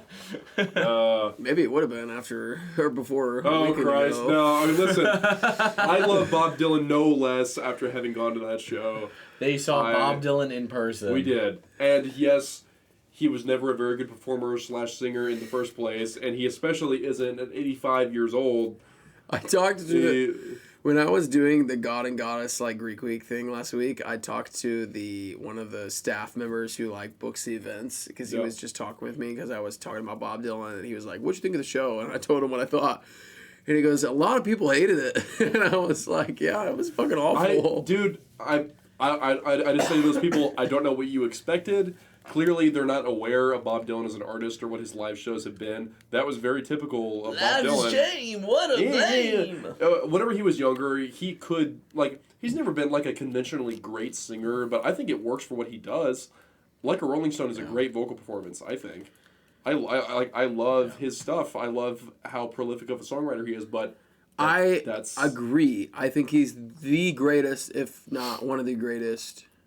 I didn't say that right. I think he's one of the greatest, if not the greatest songwriters of all time. Yeah. The reason I was pissed off was I couldn't fucking understand what he was saying. And I don't know if it was the venue's fault or if it was his fault of being 85. And the thing I'll say, this is the most accurate way to describe how the concert went. I left not going, oh, wow, Bob Dylan sounds great for 85. I left going, wow, Bob Dylan sounds 85. And he was really good at singing without any kind of intonation or melody at all. It was just like, he sounded like that the entire time, and like you couldn't like. Tasha said that he sounded like in the movie Charlie the Pumpkin Patch movie. He sounded like the people that go. He sounds like the adult Charlie Brown character. He kind of does. Yeah.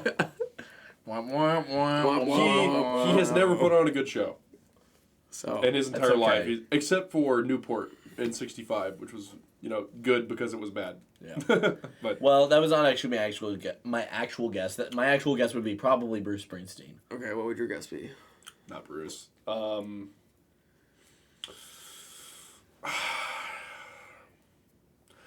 Before tonight, it would have been Michael Jackson. Okay. Because you've told me for a long time that he's your favorite. Yeah, he always kind of has been. Yeah, so I'm kind of shocked that he was at 4. Okay. Billy Joel. No, it's not Billy Joel. I don't know. Eliminate the suspense. What is it? God, he's building suspense. He God. is. I like it. It's a good tactic. My number one artist is none other than the Boss. It is the Boss. Round of applause for my friend over here. This is fantastic news. Okay. As much I as thought it was Bruce. I was like, he really was I'm into it. shocked. As much as I hate to agree with Blake, I think going to see him live really implanted in my head that was the greatest concert by miles that I've ever been to in my life. I cried in the first 10 songs. He and I both were sobbing with each other because we were like, "This is the music we play." It's like it wasn't even so much. that. Pretty cool. It wasn't even that's that. part of Like it. that maybe for you, but but it was not that at all for me. It was like a religious experience. Like genuinely is the best way to put it. Like having that many instrumentals going on at one time and sounding so good, and just sitting there wow. This is some of the best music and live performance that I'll ever see in my whole entire lifetime. And I just fucking cried the whole entire concert. I've never had an experience like that. And I felt like a different person after I left. So much better. Yep. I will remember that concert for my whole life. That will be the one that I talk about forever. I will say, I joke about Bruce a lot. But I do think quite a bit about the last song that he does, which is In My Dreams. I'll see you in my dreams. That is a damn good song, and I do think about that last song quite a bit, because he sang that so well. I do listen to that song, and I'm like, wow, that was really good. It's gorgeous, and that's one of his newer ones. That came out on Letter to You. Came out a couple years ago. Really liked that song. I adore that song. That was really good. Yeah, no, he's got a good... He does a good job of pulling on your heartstrings a little bit. Yeah. You're absolutely right. He's one of those songwriters that it's weird because music can make you feel like you're not alone. Yeah. Music can be about things that maybe you're struggling with or maybe that you've thought about, and it lets you know that somebody else is feeling the same things that you are, and they put it in such an eloquent and like punctual way. You're like, yeah, I get that. Yeah, and he's one of the best because like for the most part his music is not like ethereal. That's what kind of distanced me from Queen. Okay. I love Queen. I do. I think they're one of the best. Like, you know, they write great songs. They have a great like sense of like, you know, musicality, and like their hooks are really good. But what always kind of drew me away from like their bigger stuff was like I can't latch onto it as much as I can for like a songwriting style like Bruce, which is so like down to earth. Yeah. And so not flashy. It's just so like heartfelt and isn't like it's very plain spoken. Yeah. Not in like in like a condescending way. I think, like, the reason I like Queen and some of those other artists is because, like, again, I'm such a rhythm person. I'm such a, like, percussionist at heart, and I love, like, any song that makes me want to get up and move my body, you know? And Bruce isn't like that, but I think that also speaks volume to how great he is because, like, Max Weinberg is awesome, and he writes really good drum parts, or I don't know if he writes it or Bruce writes it. I imagine Max comes up with drum. I mean, like, Bruce probably gives him, like, a rough idea, but Max, like, whenever they're doing stuff in the studio and live, that's, you know, him staying in the pocket and all his fills and stuff that he does, that's all Max. Yeah. But I think Bruce does a great job, almost like 21 Pilots, but completely different, because it's a different sound, but he does a great job of making, you know, a very heartfelt song sound triumphant. And I think that's the best way to put a lot of his songs. It's very triumphant, and that's, I think, why I see it as sometimes of a religious experience, because the horn section is fucking amazing. So the saxophone is amazing, and, like, you can have a song that's, like, really sad at heart, but it sounds like I'm ready to fucking punch a wall. Not in, like, the sense of, like, I want to go mosh pit, but, like, right. I feel like I am a hero in Bruce's story. Like, I feel like I am invincible. Because, like, the horns does so much for his band, and I think he... Mark Grayson for real. Not he you. Mark Grayson for real. He invincible. Continue, I'm sorry. But, and that's another one of those artists like Bob Dylan, where, like you said, Bruce has never really been known for having the best voice. But his voice is perfect for what he accomplishes and what he's trying to do. Yeah. He gets a bad rap. Bruce is a good vocalist. He's a good vocalist. A lot better than Bob Dylan. Yeah, a lot better than Bob Dylan. And for his age, like, he sounds like that. I left that going, wow, he does not sound as old as he does. He still sounds really, really good. He sounds great. He is better than Bob Dylan. That's all I'm going to say. He is better than Bob Dylan. And some nights, like, you know, because Bruce's voice, it really does depend on, like, which show. We got lucky, like, the show we went to, because it was the first one of the American leg of that of that stretch of the tour. He had a break. So he had a break, so his voice was in good shape that night. I thought the one that we went to was pretty good. That was early on in the tour, too. But yeah, you hit it on the head. That's a great way of putting it, that, like, he puts you, whenever he's writing a song and he's singing as a character in that story, you are that character whenever you're singing that song. You are the hero of that story. And it's hard for anybody else to touch that, you know? And I will say to this day that Jungle Land is probably my favorite song that's ever been written of all time. And Thunderland, Jungle Road. So my favorite album, though, would probably be Born in the USA. Really? I know yours is Born to Run, and that would be a close second, but I think Born in the USA, because I've listened to it a good amount of his catalog by now, whether with you or on my own. And I think Born in the USA was my favorite listen. I love Born in the USA. I do. I love the socially conscious songwriting. I love the Vietnam protest songs. I love the... Bobby Jean is probably my second or third favorite. I love Bobby Jean. I love... Did he play Bobby Jean in our show? No, I wish. He played it. He plays it a lot. I heard it in Tulsa with him. Yeah. And that was... I wish. Amazing. It was the first time it was played on that tour. I lost my fucking shit. I was like, he's playing Bobby Jean! It was after Born to Run. But he did play a lot of songs that tour that you hadn't heard before, which was good for you dude, do you remember how I was in front of Racing in the Street? I know, I was about to say. I lost my shit whenever he's like, I heard the piano intro to that. I was like, he's playing Racing in the Street.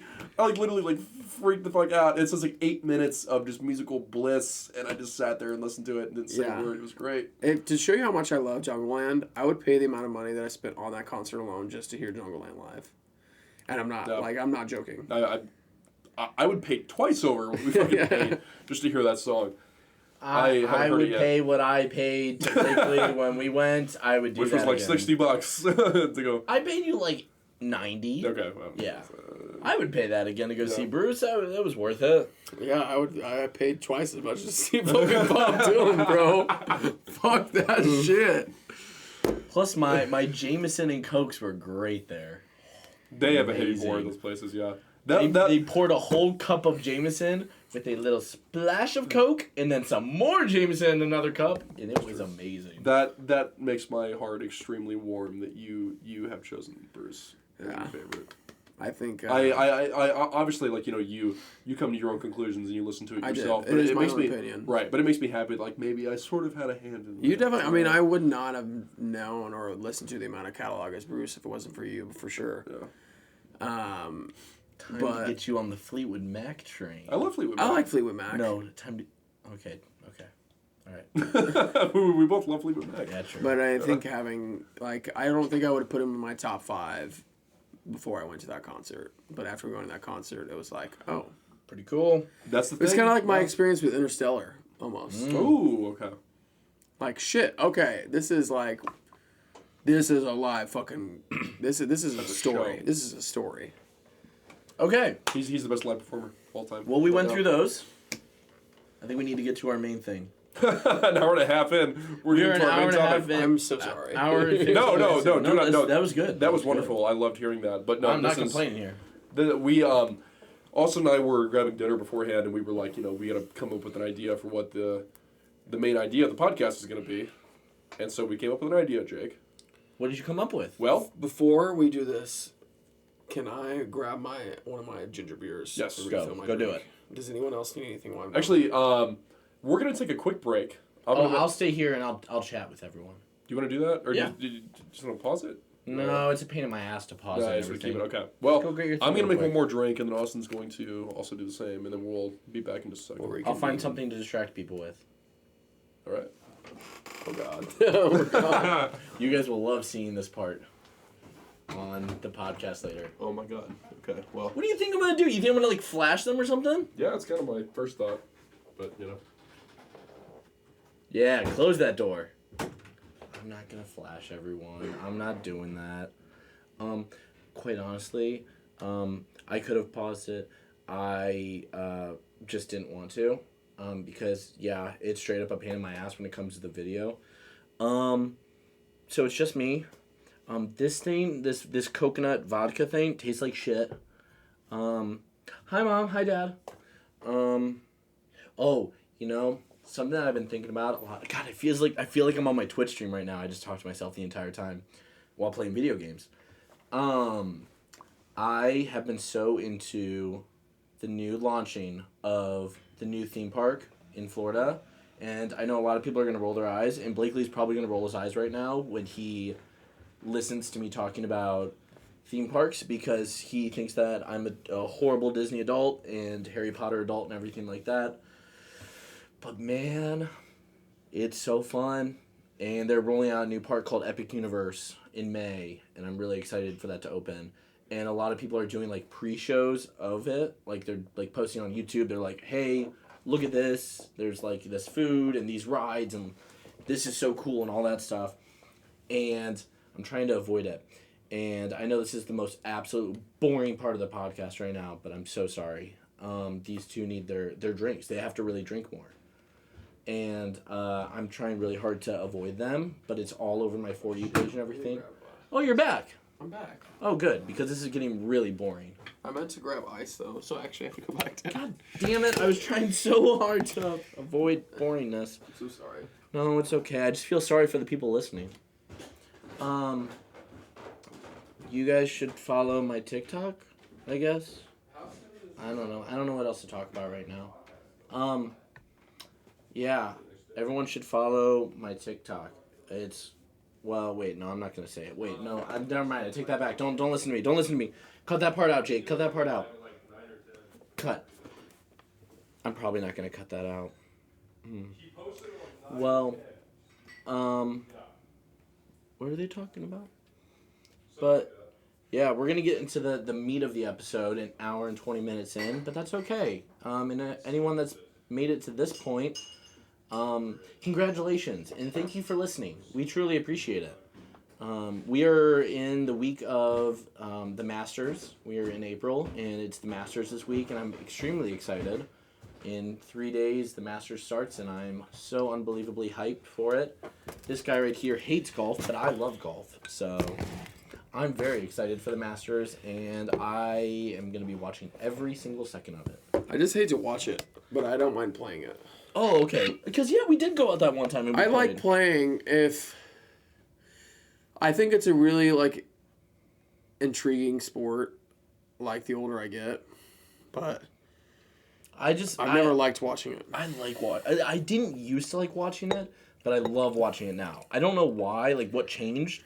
I think when I was in London, it was all over the TV screens. I think there was like a big tournament going on when I was in London, and I just kept watching it, and I just got so into it. It just was so fun for some reason. I don't know why. I think maybe because we were in a bunch of bars, and like everyone was watching it, and so it just got like it was just really fun to watch. But, like, man, I love watching golf now. And it's something that Thelma absolutely does not love because I just get really annoyed with it now. Mm. So, because I bought posters all over my room now for it. And they look really cool. But, yeah. I was going to ask, what time do your, like, podcasts usually go live? I post tonight, since I'm not actually going to... So, the last podcast, I got pretty shit-faced. So, I didn't post for a little bit. This one, I'll probably post tomorrow morning. I'll schedule it for tomorrow.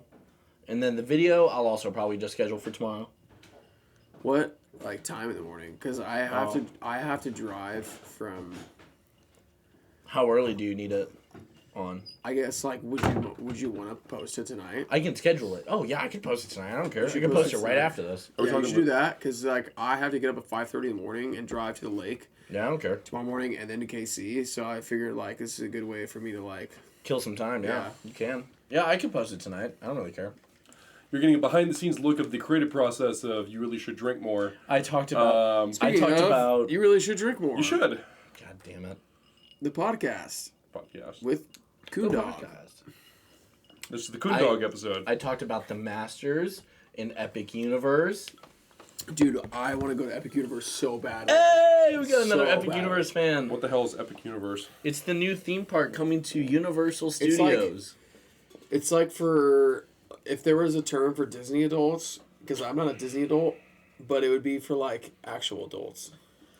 What? I'm confused. Like...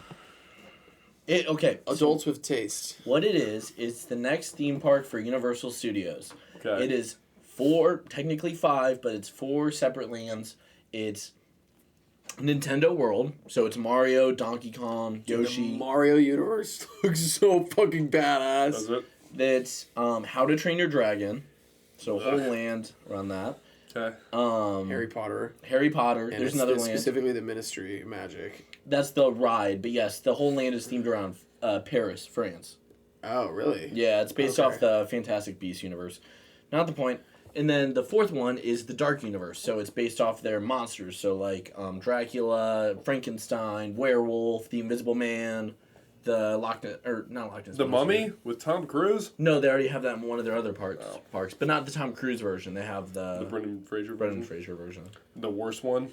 Yeah, but the ride's really good. It's not the worst one. I was going to say. It's the better one. Yeah. I want to go to it so badly. But, and then there's the middle part, yeah. Okay. The Ministry of Magic, like, just the whole, like, building. He's never seen it. So he's never seen it. I've never been to a bigger theme park than fucking Six Flags in St. Louis. Like, Silver Dollar City. Is it bigger than Six Flags? Mm-hmm. Okay, I guess it is. I don't know. Like, maybe I would enjoy it. It's just... I think the inner nerd in you would go fucking crazy. Maybe... I would enjoy Star Wars Land. I'm telling you right now. You would enjoy the Spider-Man You ride. will enjoy... there is like 1 or 2 aspects of every single park that you will probably enjoy. You would enjoy Hollywood Studios for Star Wars, and the rides are really fun. Yeah. You would enjoy Epcot because the rides are really fun, and you would like the drinking. I would like the drinking around the world. You would like... you'd like Magic Kingdom more than you think you would, because straight up it is like... What the hell's... What is that? Is that what you're just talking about? With the castle? Magic Kingdom? Magic Kingdom? No. It's like the castle, the Like- main Disney park. Like in the Disney logo? Yeah. Okay. Yeah, it's like the main Disney park. It's got like all the retro like rides, like all the rides from like the 1960s. It's really cool. Okay. Or 1970s because it's Disney World. I've never felt more joy And Animal than Kingdom's when I fun. went to Disney World. Well, it's the happiest place on earth. It really was. I've been wanting to make a trip for all of us for so long. I want to go before I move to Italy. I can't. Like I've told Tasha, like So the one thing that fun. we have to do before we move is go to Disney World. I can't afford it. It is so I expensive. can't. If you could do plasma, you would be able to afford I it, but can't. you can't, I can't. unfortunately. So My body won't Is let that how me. you pay for your trip? Is through plasma? yeah, Shit, I might do that. we paid our whole entire trip was based on plasma, That's awesome. and we had extra money to spare, which was super nice. So I would You- have you no get a- extra money to spare. You got a permanent slut mark on your arm now, though. yeah, but it just kind of reminds me of our trip. Whore. I don't care. Jake Okay. sells his body for money. Let's get into this. Yes, shit. I do. We are so back to what we were talking about earlier. Yes. We were trying to come up with what a good idea for us to talk about for the main topic. So we've gone through Austin's essentials. Yeah. Now we want to talk about our favorite movie directors.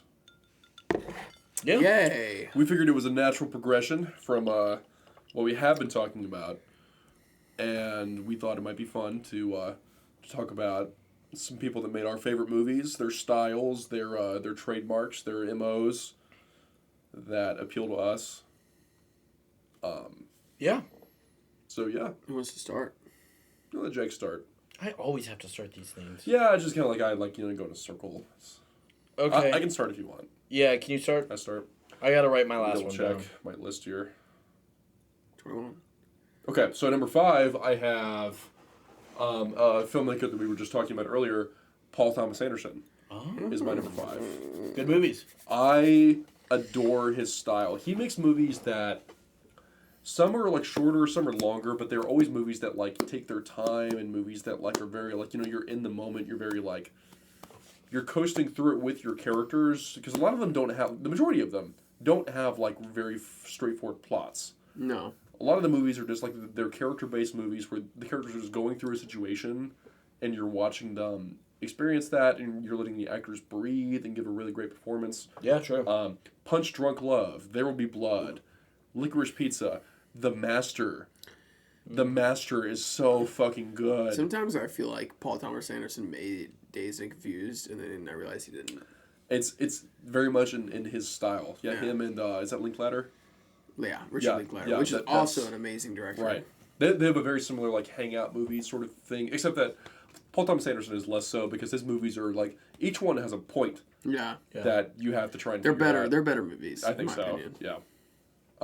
Like, The Master is about the dangers of a oppressive ideology.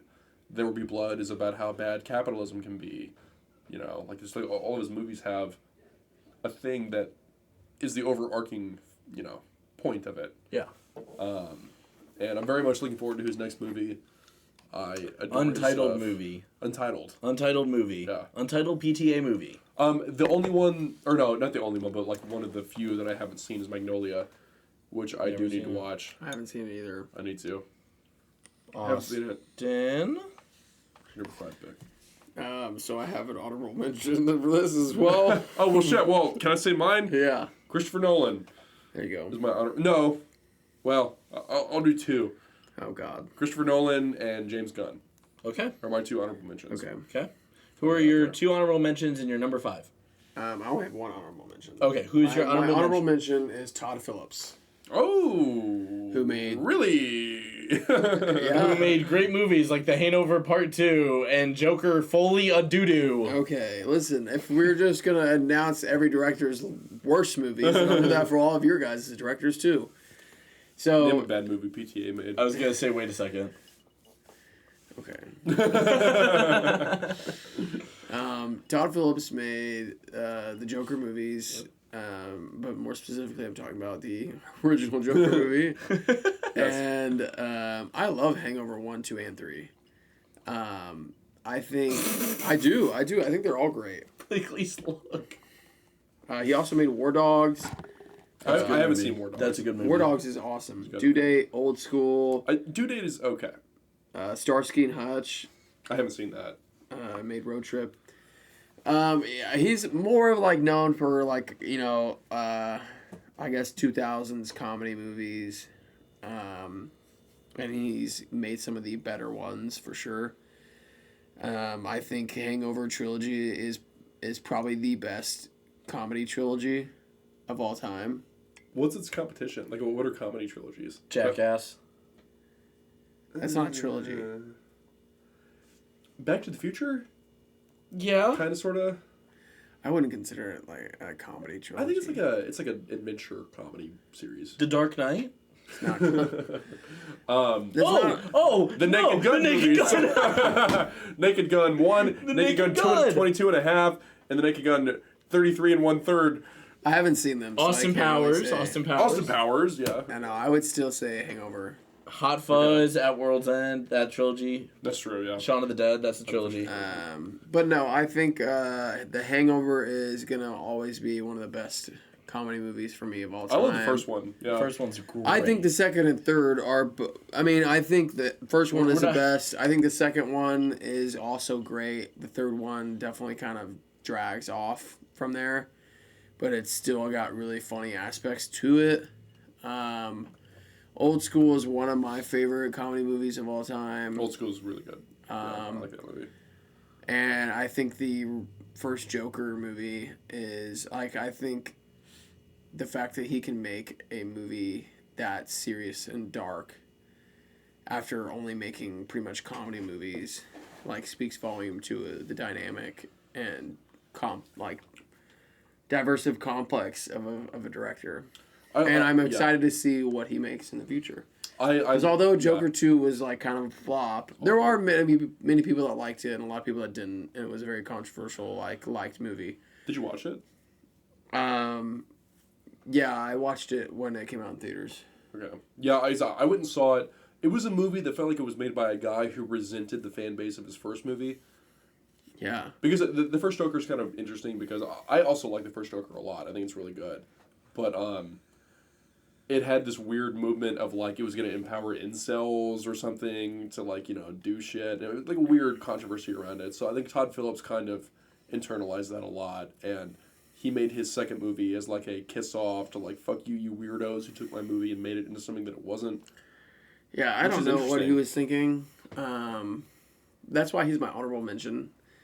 Is because like I just like so many of his movies so much. Like those 3 movies I mentioned are like 4.5 to 5 stars in my letterbox, and the fact that there's 3 of them, like I had to mention him. Yeah. My number 5 though is Martin Scorsese. Cinema.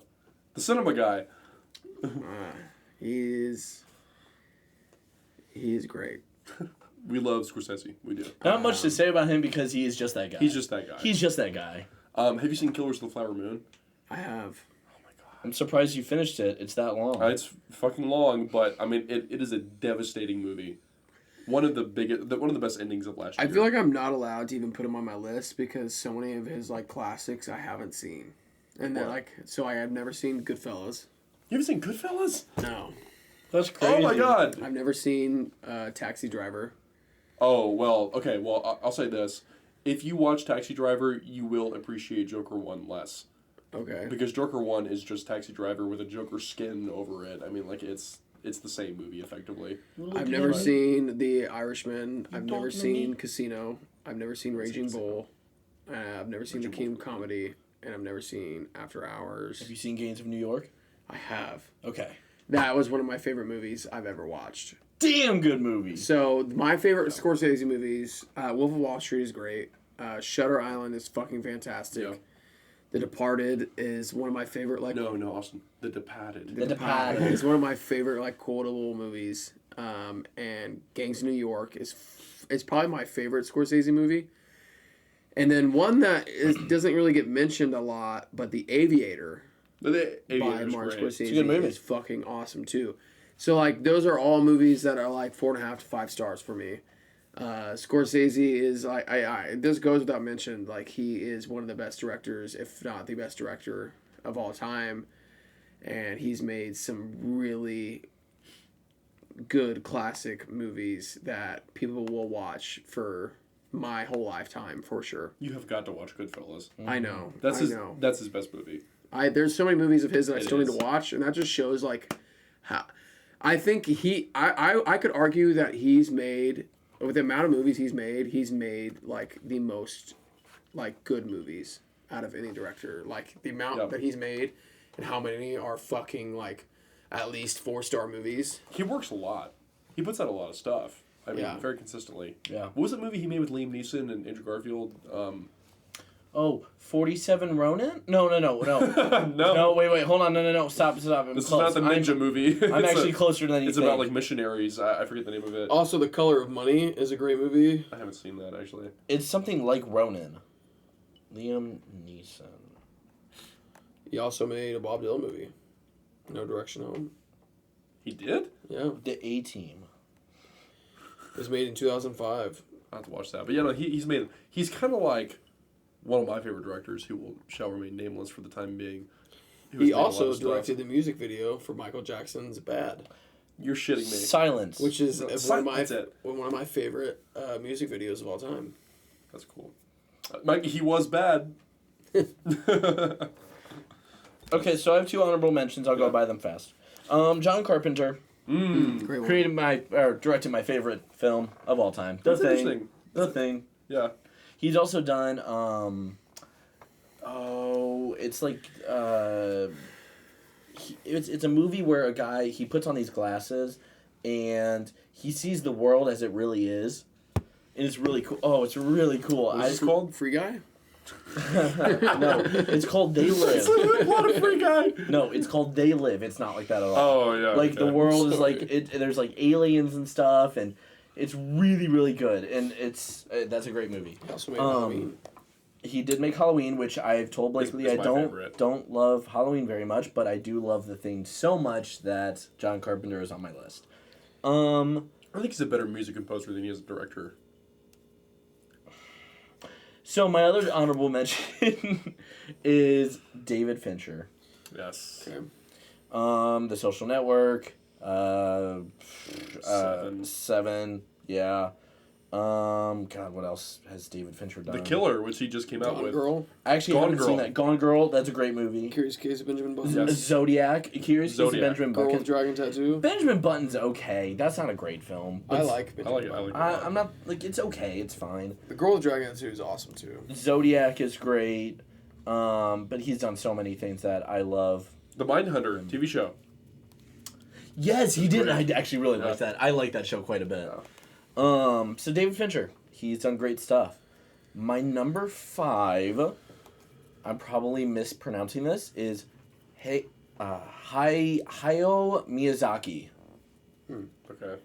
He is the director of most of the Studio Ghibli movies. Yeah. Damn good director. Yeah. So he does all like he's done Spirited Away. Spirited Away. He did God, I'm blanking on movies right now for some Did he reason. do The Boy and the Heron? Yep, he My did Neighbor that. Totoro. Yep. He did Howl's Moving Castle, which is Great. one of my favorites. Mononoke. Yep. He's done all those movies, like almost any like of the big Damn, yeah, he's got some great movies like that Studio Ghibli has produced. He's the one that's directed them, and he is so amazing at it. I've heard Castle in the Sky is really good too. I haven't seen it, and the reason that he is on my number 5 is just because I haven't seen all of the movies yet. I've seen just a couple of them. That's why Scorsese was my number 5 Yeah. too. Because But all the movies I Howl's- have seen of his are like, fuck, Yeah. like good. But Howl's Moving Castle just puts him so high up because I love that movie. Thelma told me to watch it, and I saw it with her. Wow, what a movie that was. So glad good. you I haven't Put him on seen your any list. of these, so I didn't put him on my list until I scrolled to the bottom and he was there and I was like, oh, I have to put him on there. Yeah, I've heard about Spirited Away for a long time. I just haven't. Haven't seen that one either, and that's why he's my number 5. Because I need to watch a lot of these movies, like Ponyo, I need to watch. And I saw The Boy and the Heron. It was okay. I think I need to rewatch it again. I like it. I liked it a lot. It wasn't my favorite of his, but I liked it. Me and Tasha watched it. It's really good. I said it was good. It was long. It was a little too long for me. but I said it was good, but we didn't like think it was like his best at all. No. Not even close. So Me and Tasha watched it while building the Moonlight Daydream Vincent Van Gogh Lego set. that's awesome. And watched it Boy in the I Heron. do want to buy that. It was one of my favorite days we ever spent together. But I do love that director. He does great work. Yeah. So yeah, that's my number 5. Cool. My turn. Number 4. My number 4. I believe I'm pronouncing this correctly. Denis Villeneuve. Is that I don't know how you It's never pronounce been. it. I've heard Villeneuve, but he pronounces it Villeneuve. I okay? believe. Denis That's how he Villeneuve. says So we're all thinking of the same person though. Yes. Yeah. Because Yeah, I've always Denis- said Denis Denis- Villeneuve. Yeah. Denis V. Denis V. Denis V. He's great. Man. Sicario. Prisoners. Prisoners is one of my favorite movies of all time. Blade a great Runner movie. 2049. Good movie. And as my well. personal favorite, Arrival. I haven't seen Don't. it. I know you don't like it, but Dune and Dune Part 2. No, I mean, okay, listen. The Doom movies are fine. He was so much better whenever he wasn't locked to a franchise. I cannot wait. Well, that was his. He was the one that like wrote it, so like it wasn't like his. No, like, I mean, like, it's based off a book. I mean, like, you know, yeah, it's- but he wrote it. It's like so much Lin-Manuel better- Miranda when he wrote Hamilton. He was locked. don't to the mention book. that prick to me. I don't want to talk about that. Oh, okay. Listen. Okay. No, I think his movies were so much better whenever he was just making like one-offs and things. My favorite is Arrival. I love that fucking need to movie. watch the movie. I think it's based on a book too, actually. But but that's not the point. That movie is one of my favorite like sci-fi alien invasion but it's not like a dumb alien invasion movie. It's so creative and it handles it in such a mature and adult way, and it finds a way to make that sort of story mean something about like humanity and the way that we interact with each other and our own relations with each other. It's a brilliant fucking movie. It's the most riveting scene in that movie is Amy Adams trying to, which she's great in. Her and Jeremy Renner are both really great, but she's trying to just like tell people what the alien is trying to tell them in their language. She's like the interpreter. She's in a way. she's a linguist. She's like a professor of like languages. Cool. And there's not a single shot in the movie fired. And that's one of the most riveting movies I've seen in my life. So fucking good. I need to watch it too. Yeah, it's my favorite of his. But I love Blade Runner 2049. That's a darn good movie. And I like the first Blade Runner, even though a lot of people don't. But the second one that he made is a good example of a sequel that improves upon the original in every single way. It's so much better, and it's such a riveting the movie is just fucking eye candy. If you just look at it, it's gorgeous. you look at the poster and you're like, Yeah. whoa. I need to watch it. It's so fucking good. It's also got Ana de Armas in it. It does. No way. Sorry, Thama. Okay, I really need to watch it. You didn't know it had Ana de Armas I in didn't. it? I know Blade Runner 2049 does. Oh, she's... Hey, you know what else has Yeah. Ana de Armas? The fucking War John Wick Dogs. movie. Oh, okay. War Dogs Dogs. does Yeah, but That's my I- celebrity crush. She's up there for Not a me. Dario he is one of our best directors working now. I think he's gonna have a great career. Yeah. Just stop making Dune movies. Move on and make other stuff, please. But besides Oh, that, I have a. lightning. Yeah, it'll be fine. I'll get through it. We just Okay. might have to go kind of quick because my phone's at 5%. Okay, that's my number 4. Okay, my number 4, which Jake knows what they are now. I'm just going to give you my phone. My number 4 is Quentin Tarantino. And I debated. I'm looking for now, Okay. but I'll let you know if I need it. Thank you. I really like Quentin Tarantino, and I know it's a very basic pick, but I don't give a I mean, fuck. it's popular for a reason. In terms Yeah, of it is one of those grades. directors. I think he has a lot of hype for that. There's a specific reason, and I think anytime that he's gonna come out with a film, like many people are gonna go watch it. It's an event. Yeah. Whenever he puts out a movie, I remember going to watch Once Upon a Time in Hollywood. Yeah, One of my favorite movie experiences ever. yeah. I think there's no Tarantino movie that I've watched that I've been like that was not a good movie. There's no. They're all great, all of them. My favorite is obviously Kill Bill. But Django is fucking awesome. Glorious Reservoir Bastards. Dogs is fucking awesome. Glorious Bastards is amazing. Pulp Fiction. Pulp Fiction is fucking amazing. The only one that I haven't watched is The Hateful Eight. which I've watched a little bit of it, but it's such a long movie. I just watched it the other day. Really? I feel like you watch that all the time. I feel like I see you watching that like every other it's week. really long. It's like I'll start it. And I'm like, oh fuck. I work in the morning. I'll go to bed and I'll like watch another bit of it. But it's great. Like it's a great like stuck in one room. It's almost like a play, like a stage play. I haven't seen it yet. Really good. Yeah, Once Upon a Time in Hollywood is one of my favorite Tarantino movies. It's also one of his most like disliked, which is wild to me. Because I think it's fucking awesome. I love that movie. And I think Not the biggest fan of it. Brad Pitt in a Tarantino movie is my favorite. No, they're gonna make a sequel to it. Apparently. He should not have won the Academy Award for that role. Yeah, he shouldn't have. But they're going to make Tarantino has written a script for a Cliff Booth sequel with Fincher directing it. No way. Yeah, apparently that's going to happen. I don't know why, and I don't think it should, but whatever. A side note, that is happening. I think Once Upon a Time in Hollywood and Inglourious Bastards are like two of my favorite Tarantinos, and I think a lot of it is because of Brad Pitt. And He's so good. I don't necessarily am the biggest Brad Pitt fan, but I think Brad Pitt in a Tarantino movie is like he always finds the perfect fit for him. Lieutenant Aldo Rain. Gorlami. Cliff Booth. Gorlami. Sorry, Tasha. Buongiorno. Buongiorno. That's a good choice. Yeah. I do love. I had to Quentin include him Tarantino. in my top 5. I have one that you guys Italian. also definitely don't have on your list. This is also not on like any list that you'll look for. Like if you look up like top directors, this guy is not on there, which I think is horrendous. Brad Bird. Oh, yeah. Brad Bird, director inform me. of Ratatouille, Incredibles. Okay. Incredibles 2, which is not a good movie. I like The Incredibles too. I don't. Shoot me. I But- like it. I don't mind But it. whatever. Incredibles, Ratatouille, The Iron Giant. And What else?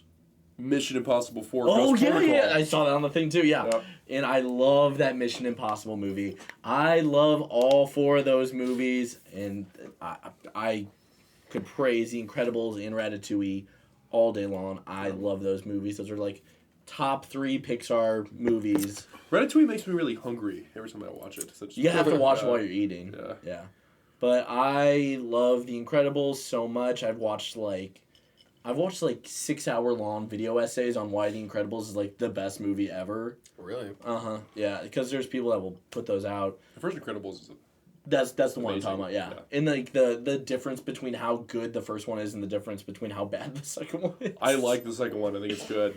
Albeit I haven't watched it since it fucking came That's out. okay. But me I mean, neither. I remember liking it a lot. But Ratatouille is also amazing. So the good. Iron Giant is amazing. Ratatouille is my favorite Pixar movie. Well, no, That- that's not true. Soul is mine, but Ratatouille I is haven't the seen second. Soul. Oh, It's okay. dude. I need to. You gotta okay. watch it. I love it. It's my favorite. Yeah. The Ratatouille is my second favorite, and The Incredibles, I'm pretty sure, is my number 1. I think that's right. I think I have those right. It's but the best Fantastic Four movie that we have. It is by far. It's amazing. No, I'm talking about the movie. It doesn't count. If I'm using fantastic as an adjective, then Yeah. that's different. But yeah, those movies, and then I love Ghost Protocol. It was a amazing It's the movie. second best Mission Impossible movie. I disagree with that, but that's okay. We'll talk about You that think it's some the other best? time. No. Fallout's the best. Fallout's the best. What's second? That would go to Mission Impossible 3. No, that's third for me. I'd go to that. I'd do number 3. I love 3, and then I'd say Ghost Protocol, then Rogue Nation, then 2, or then 1, then 2. Yeah. You think the most recent one is the worst? Oh, my bad. Sorry, I forgot about that one. We'll talk about that some other point. Okay. But yeah, I love Brad Bird, and he has made some amazing movies. Brad Bird's great. That's a cool pick. Did you know very that? ordinary. The bird is the word. Well, everybody's heard that the bird is the word. Bird is the word. The Trashmen.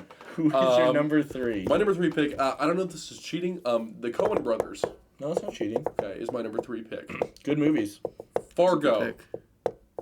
The Big Lebowski, No Great. Country for Old Men. Great.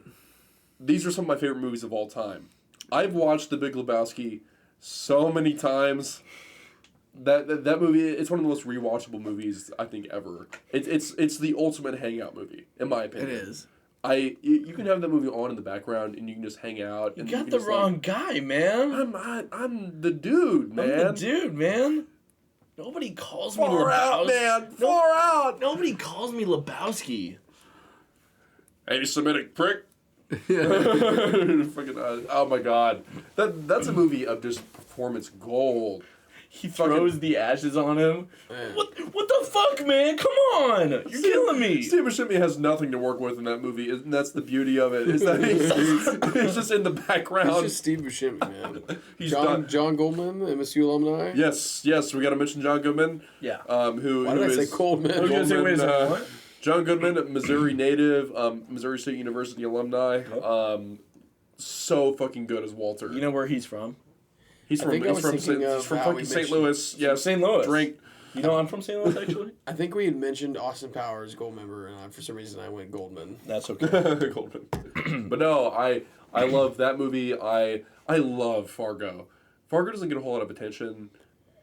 People really should watch it. Oh my god. I think it kind of it's known for a great movie. It is, but I feel like people our age don't really, they haven't seen Fargo. You know, it's a really good. You're watching the plot unfold because we know what happened. It's one of those movies where it tells you up front, this happened, this is the scheme, and you're watching the characters in the movie slowly figure out what happened. It's really great. Frances McDormand. Mm-hmm. Love her. You don't like Frances McDormand? We could talk about that some other point. Oh my god, she's fucking brilliant. I love her. I think she's great in that movie. Fucking Todd Packer. No, not Todd Packer. Wait, what? He looks like he's bald like Todd Packer. The fucking what's that guy's name? He's The guy from Hot Tub Time Machine. Yes. What's his name? No, that's Todd Packer. No, it's not. Yeah, it is. The guy from. Wait, no, it's not. These are all just three bald dudes. Rob Corddry. Is that his name? That's the bald guy from Hot Tub Time. Oh, he's in Zodiac. No, not him. Okay, move on from this. Bald man, I think of Rob Corddry. No, this is Frances McDormand's husband in the movie. He's from Zodiac. I'm forgetting his name, but great actor. He's very good in that movie. William H. Macy is so good in that movie. With the North Dakotan accent or South Dakota. William H. Are Macy. you talking about Steve Buscemi? No. Peter Garb? He's bald. You'll notice it. Harvey Presnell? Show me pictures. I don't know what the fucking. No. Okay. That's No, that's William H. Macy's father-in-law in the movie. Anyway. No. Is it Haymitch from Hunger Games? That guy? Oh, it's John Carroll Lynch. Let me see it. That's him. Yep. John Carroll Lynch. You're a great actor. He was in The Founder. That guy. Yes, he was in The Founder too. Yes. But anyway, love the Coen Brothers. I love No Country for Old Men. That's one of my favorite movies ever. It's a good movie. I adore their direction style, the way that there's sort of like awkward tension, like scenes just play out and they're not like really flashy or like they're not intentionally like big scale and like big spectacle or anything. It's just like they just let actors act in a space. And then tension comes from just them acting opposite of each other. Yeah. It's a good movie. Great. I love the Coen Brothers. That's my number 3 pick. All right. My number 3 is Christopher Nolan. Good choice. A lot of it is due to, again, Interstellar and being the movie that got me into movies, which also got me into more Christopher Nolan movies. One of my favorite days, not just movie days, but like days of all time, was when we went and watched Oppenheimer and Barbie. And mine too. Barbie has nothing to do with Nolan, but Oppenheimer is one of my favorites of his. I've only watched it that one time, and I need to watch it again. I've seen it a couple of times since then. That's his best last scene in a movie. You think? I think it is. I mean, some of these movies I won't like touch on that much, but a couple of them I will. Inception is amazing. I don't really need to speak on that. Memento was one of my favorite movie night watches with all my buddies. Like, that movie was a really interesting take, or just a really interesting concept for a movie. Yeah. Dunkirk, just being a history buff, I think that movie was shot very beautifully. I haven't seen Tenet. I haven't. It's okay. You're not missing much, honestly. Okay. I'm gonna watch it eventually. I don't think it's bad. I still think it's good. I think it's exceedingly mediocre, personally. It's not my thing. The protagonist. Before I get to the Dark Knight series, The Prestige is one of my favorite movies of all time. I think the plot twist is, besides maybe like Shutter Island, but I still like the plot twist in Prestige more, which is kind of an unpopular opinion. But I think I've always kind of been into like magic, and I think that movie was really like played like a good like. The movie is a magic trick. Yeah, it is, but like I think it Brilliant. also like played a good like heartfelt part of my kid self. Not necessarily nostalgia by any means, but like tug on my like kid heartstrings a little bit, but also just like the whole like magic tricked like at the end, and just like I think it's such a complex and really interesting take for a movie. And if you haven't watched it, I strongly recommend watching it. And then I'll quickly talk about the Dark Knight series, because I didn't watch the Dark Knight series until like 2 years ago maybe, and Really? I've always been told that it's like one of the best superhero films of all time. And I watched them in order. Batman Begins is great. I think the reason that the Dark Knight trilogy is so great is because of the villains that Nolan decided to use. Because I think, in a lot of ways, the villain makes a good or bad superhero movie. I don't know what you guys think about that. I think there's a lot of examples where like the villains have not been the best, but it's a great movie still, honestly. But like just depends. What examples? Iron Man, Which one? the first one. No, Jeff Bridges is great villain. I think so. It's okay. I think the the best first villain Avengers. is Iron Man 2, but No, I disagree with that. I think Loki's a great villain in that movie. What's his motivation? He wants to conquer Earth. Why? Because that's awesome. Okay. Because who wouldn't want to conquer Earth? All right, we'll come back to that maybe later, but I think Avengers is hard to say whether Loki's a good villain or not, because I think his he's role. pretty weak. I think. I think in the movie itself, if you have no background or I guess foreground knowledge of Loki, then yes, I can definitely see your point. But I think knowing the knowledge of Loki and like his past and also like what he does in the future makes the Avengers movie better, like for him as a villain. Right. But the Nolan villains are great, except for, in my opinion, I think Bane could have been better. So that is where I'm going to completely disagree with Go you. ahead. So Batman Begins, I think there is an argument to be made that Scarecrow is one of the best Batman villains, even on par with Joker. Oh well, he's not the main villain of that movie. No. But you think he's the better? But I think that the whole idea of Scarecrow is one of the most like freakiest and like great villain aspects for a movie. And I still think Batman Begins is my least favorite, but it's still an awesome movie. The second movie, The Dark Knight, is still my favorite, as much as I hate to say it, because when I watched them all for the first time, I wanted to say that Dark Knight Rises was my favorite. And I thought that like 3/4 or even like 4/5 of the way into The Dark Knight Rises, I'm sitting there going, Bane is a better villain than Joker. Like I'm not kidding. Like I'm sitting there going, dude, Bane is a better villain. And then the knock I have with Dark Knight Rises is the fact that they just fucking switched it up and made that fucking woman Talia al Ghul. Yeah, made her the main villain and just tossed fucking Bane to the side like he's fucking nothing now. And so, like... He gets blown away Yeah. like it's nothing, and it was the lamest fucking thing ever. And Yeah. and that's why Dark Knight is my favorite movie. But up until that point, I'm watching Dark Knight Rises for the first time, and I'm sitting there going, dude, this is better than Dark Knight. Bane is a better villain than Joker. And then that happened, and I was so fucking pissed. I like her death scene.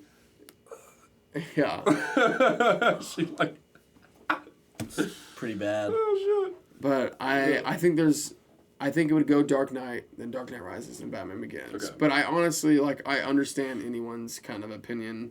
I think Batman Begins is better than Dark Knight Rises. That's I okay. think so. But I mean, like, it's a great And I trilogy. understand that. I think he did a beautiful, beautiful job with that series, and you can nitpick things here and there, but for the most part, I mean, it's a pretty It's a pretty solidly perfect trilogy to me. I think It's a really good trilogy. it rivals Lord of the Rings. I think Lord of the Rings is better, but I think that if we are talking about conversations of best trilogies of all time, I don't think many people are excluding Dark Knight. Okay, so I would go with Christopher Nolan as well. I don't want to be similar. Christopher Nolan's your number 3? Yeah. Oh, okay. But you know what? Just for funsies, I'll say Peter Jackson is my number 3 instead, okay. just to mix it up. While the Hobbit movies are not very good, those first 3 Lord of the Rings movies are some of the greatest movies ever. And Get Back, the documentary. He did do Get Back. He did. That's why it's 6 days long. I could have also probably gone with Francis Ford Coppola, but Yeah, that's a great one. I probably could have gone with him as well. Megalopolis. It's one of my favorite movies of all time. Horrible. But yeah, I would go with Christopher Nolan as my number 3. Okay. Solid pick. No. My favorite Christopher Nolan movie would be Oppenheimer. You know a Christopher Nolan movie that people don't ever talk about? Following. Huh? Following. What's that? The Following? It's a Christopher Nolan movie. It says like first. Okay. Maybe There's also another one, Insomnia. That's what I'm going to say. Insomnia. Nobody talks about Insomnia. It's great. It's so good. It's so Robert fucking De Niro, good. right? Pacino. Or Al Pacino. Al Pacino and Robin Williams playing opposite of each other is so fucking good. Cause she's got a great ass! Hooah! Pussy. It's got the guy from The Simpsons Sensible. in it, yeah. Huh? That's got the guy from The Simpsons in it. He voices Apu is his name or something like that? Oh, Hank Azaria? Yeah, it's got Hank Azaria in it. I gotta pee real quick. Okay. He's the guy in that scene. She's got a great ass. Oh, yes, and he, yeah. Yeah, Yep. that's Hank Azaria That's in a that poop. scene. Yeah. Yeah. I'd probably say Oppenheimer. I don't know. My I do favorite love the Prestige, is though. I love the Prestige. My 3 favorites are, my first is Interstellar. I do like Interstellar. I had such a strong emotional reaction to that movie. I don't know, like it connected with me. I did not have a strong emotional reaction to it. I loved it because of the science behind it. Really? That's why I loved it. There was a part of the movie that I didn't really give a shit about. Okay, so you and I are just flipped on that. Yeah. So, because I love space and the science behind space and everything like that. Right. And I just love how much work and dedication they put into making the black hole look as real as they possibly could. And they were right. They were right on how it would look. That's exactly how a black hole looks. Neil deGrasse Tyson said so. Yeah, he did. Yeah. And we got proof of it now because of the picture. That Right. it's just so cool. Yeah, so it's really cool. Like there's like the science stuff in that movie is really neat. But like what matters to me more is a father's love for his kids and sacrificing your time with your loved ones to do the greater good. Like themes like that. The only bit where that movie kind of dips for me is the Matt Damon bit. What movie? Yeah, that's not great. Interstellar. It's good because my favorite Christopher Nolan movie is Interstellar. Second is probably Oppenheimer, and then The Prestige are my 3 I do love the favorites. Prestige. But my second pick is Quentin Tarantino. Yeah, and we've said a lot. Yeah, about no, Quentin he's Tarantino. I adore his movies.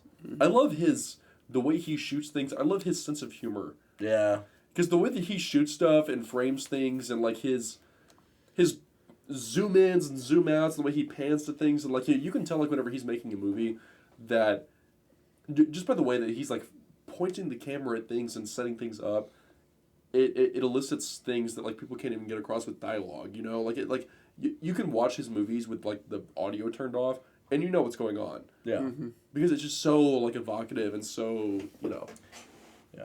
intentional with what he's doing. And yeah, I love his movies have sort of like they're like black humor movies. They're sort of off color and off center, and I love his his sense of humor and the way he makes stuff. Yeah. I think it's hilarious. I've never laughed harder in a movie than in the last few minutes of Once Upon a Time in Hollywood whenever Cliff Booth is fucking murdering the Manson family. He takes what's her face fucking Honora. Yeah. he takes her head and bashes it up against a fucking telephone, like whatever you call it, Mikey dial Madison. thing. Yeah. Mikey What is the Madison. dialogue in that specific scene? He's She high goes- on acid because he smoked it like a. She goes like, "I'm the devil." Yeah, fucking Elvis says that. Fucking Austin Butler is Austin like, Butler. I'm the devil, sitting here to do the devil's work. And Cliff Booth, he just laughs at it. No, he goes, nah, it was something dumber than that. Yeah, that's true too.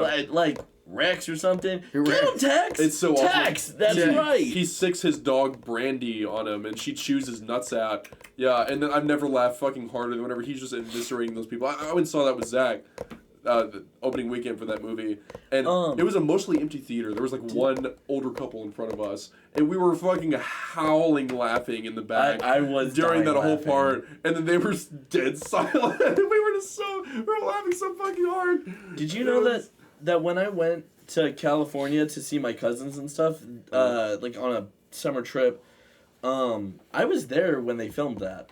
I saw the set. Really? Really? Yeah. I didn't know that. We drove, one of my biggest things is that, like, on my bucket list was to go see LA. And so we went to LA. We ended up driving through the set. Like, we drove right through That's awesome. the buildings and everything because they were done filming at that point.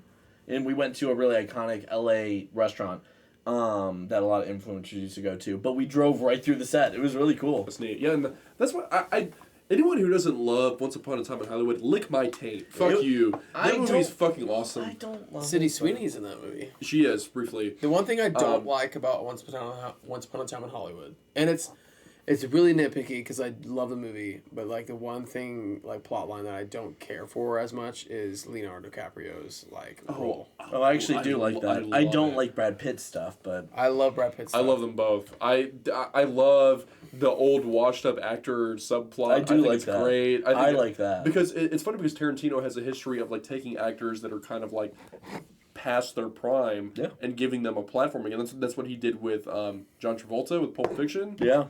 And it's neat to like make him because the movie's so meta. That movie feels like a like a documentation of the end of old Hollywood. In the beginning of New Hollywood, because Yeah. it's got Austin Butler, Sydney Sweeney, Mikey Right. Madison. It's got Ethan Hawke's daughter, Maya Hawke. Right, like the movie feels like a you know a goodbye to a bygone era of old style movie making because the way the movies are made now is fucking horrid and not like it used to be, and it's just such a great movie. And I love Pulp Fiction. I love Inglourious Basterds. Yeah. I love Django. Love Inglourious Bastards. I love Death Proof, which is not one that's talked about a lot. We need more Jonah Hill and Quentin Tarantino. We do. I can't fucking see out of this thing. Fucking like it. Look out of the clan mask. Shit, I ripped mine. Don Johnson is great in that movie for the brief part that he's in Django. But yeah, Very funny. Tarantino's my second favorite. You already touched upon a lot of what I would have talked about. Yeah. So that's Who's your number two? My number two has also been talked about already, but mine is PTA. Paul Thomas Anderson is my number two. Nice. I'll only briefly mention one specific movie that I'm surprised you didn't mention, but Boogie Nights. Oh yeah, duh, yeah. I love Boogie Nights. Boogie yeah. Nights is There Will Be Blood is my favorite PTA movie, but Boogie Nights is a pretty close second. It was my first Paul Thomas Anderson movie I watched, and I watched it with my buddy Stu. It was like his 21st birthday, I think, 20 or 21st, and it might have been his 20th because we didn't go out to the bars or anything that night, so it might have been his 20th or something. But it was such a awesome experience. We got really drunk that night. We watched a couple different movies, but one of them was Boogie Nights, and he had already watched it, I think, and he was showing it to me, and like I just remember being drunk and like what a fucking great movie to That's a watch for the great first time drunk. movie. Yeah. There's no like necessarily like I guess there are some like maybe some serious undertones, but not for the most part. Not really. It's definitely one of those more like kind of hangout movies. Like you don't have to like sit there and watch closely to like understand the concept of the movie. Like it's fucking porn industry, and it's Mark Wahlberg and one of his first like kind of big roles. Mackie Mac. Anytime I hear the name Dirk, I think of Dirk Diggler. Like I will always, that name is so and fucking his awesome. gigantic prosthetic penis. Yeah.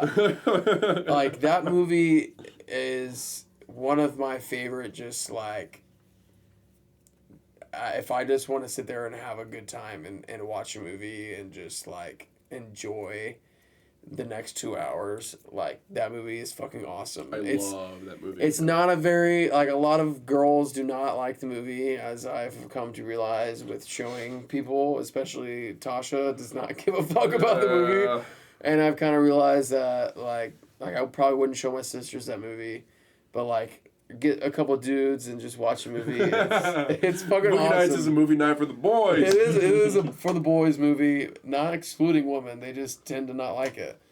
And I think it's one of my favorite PTA movies.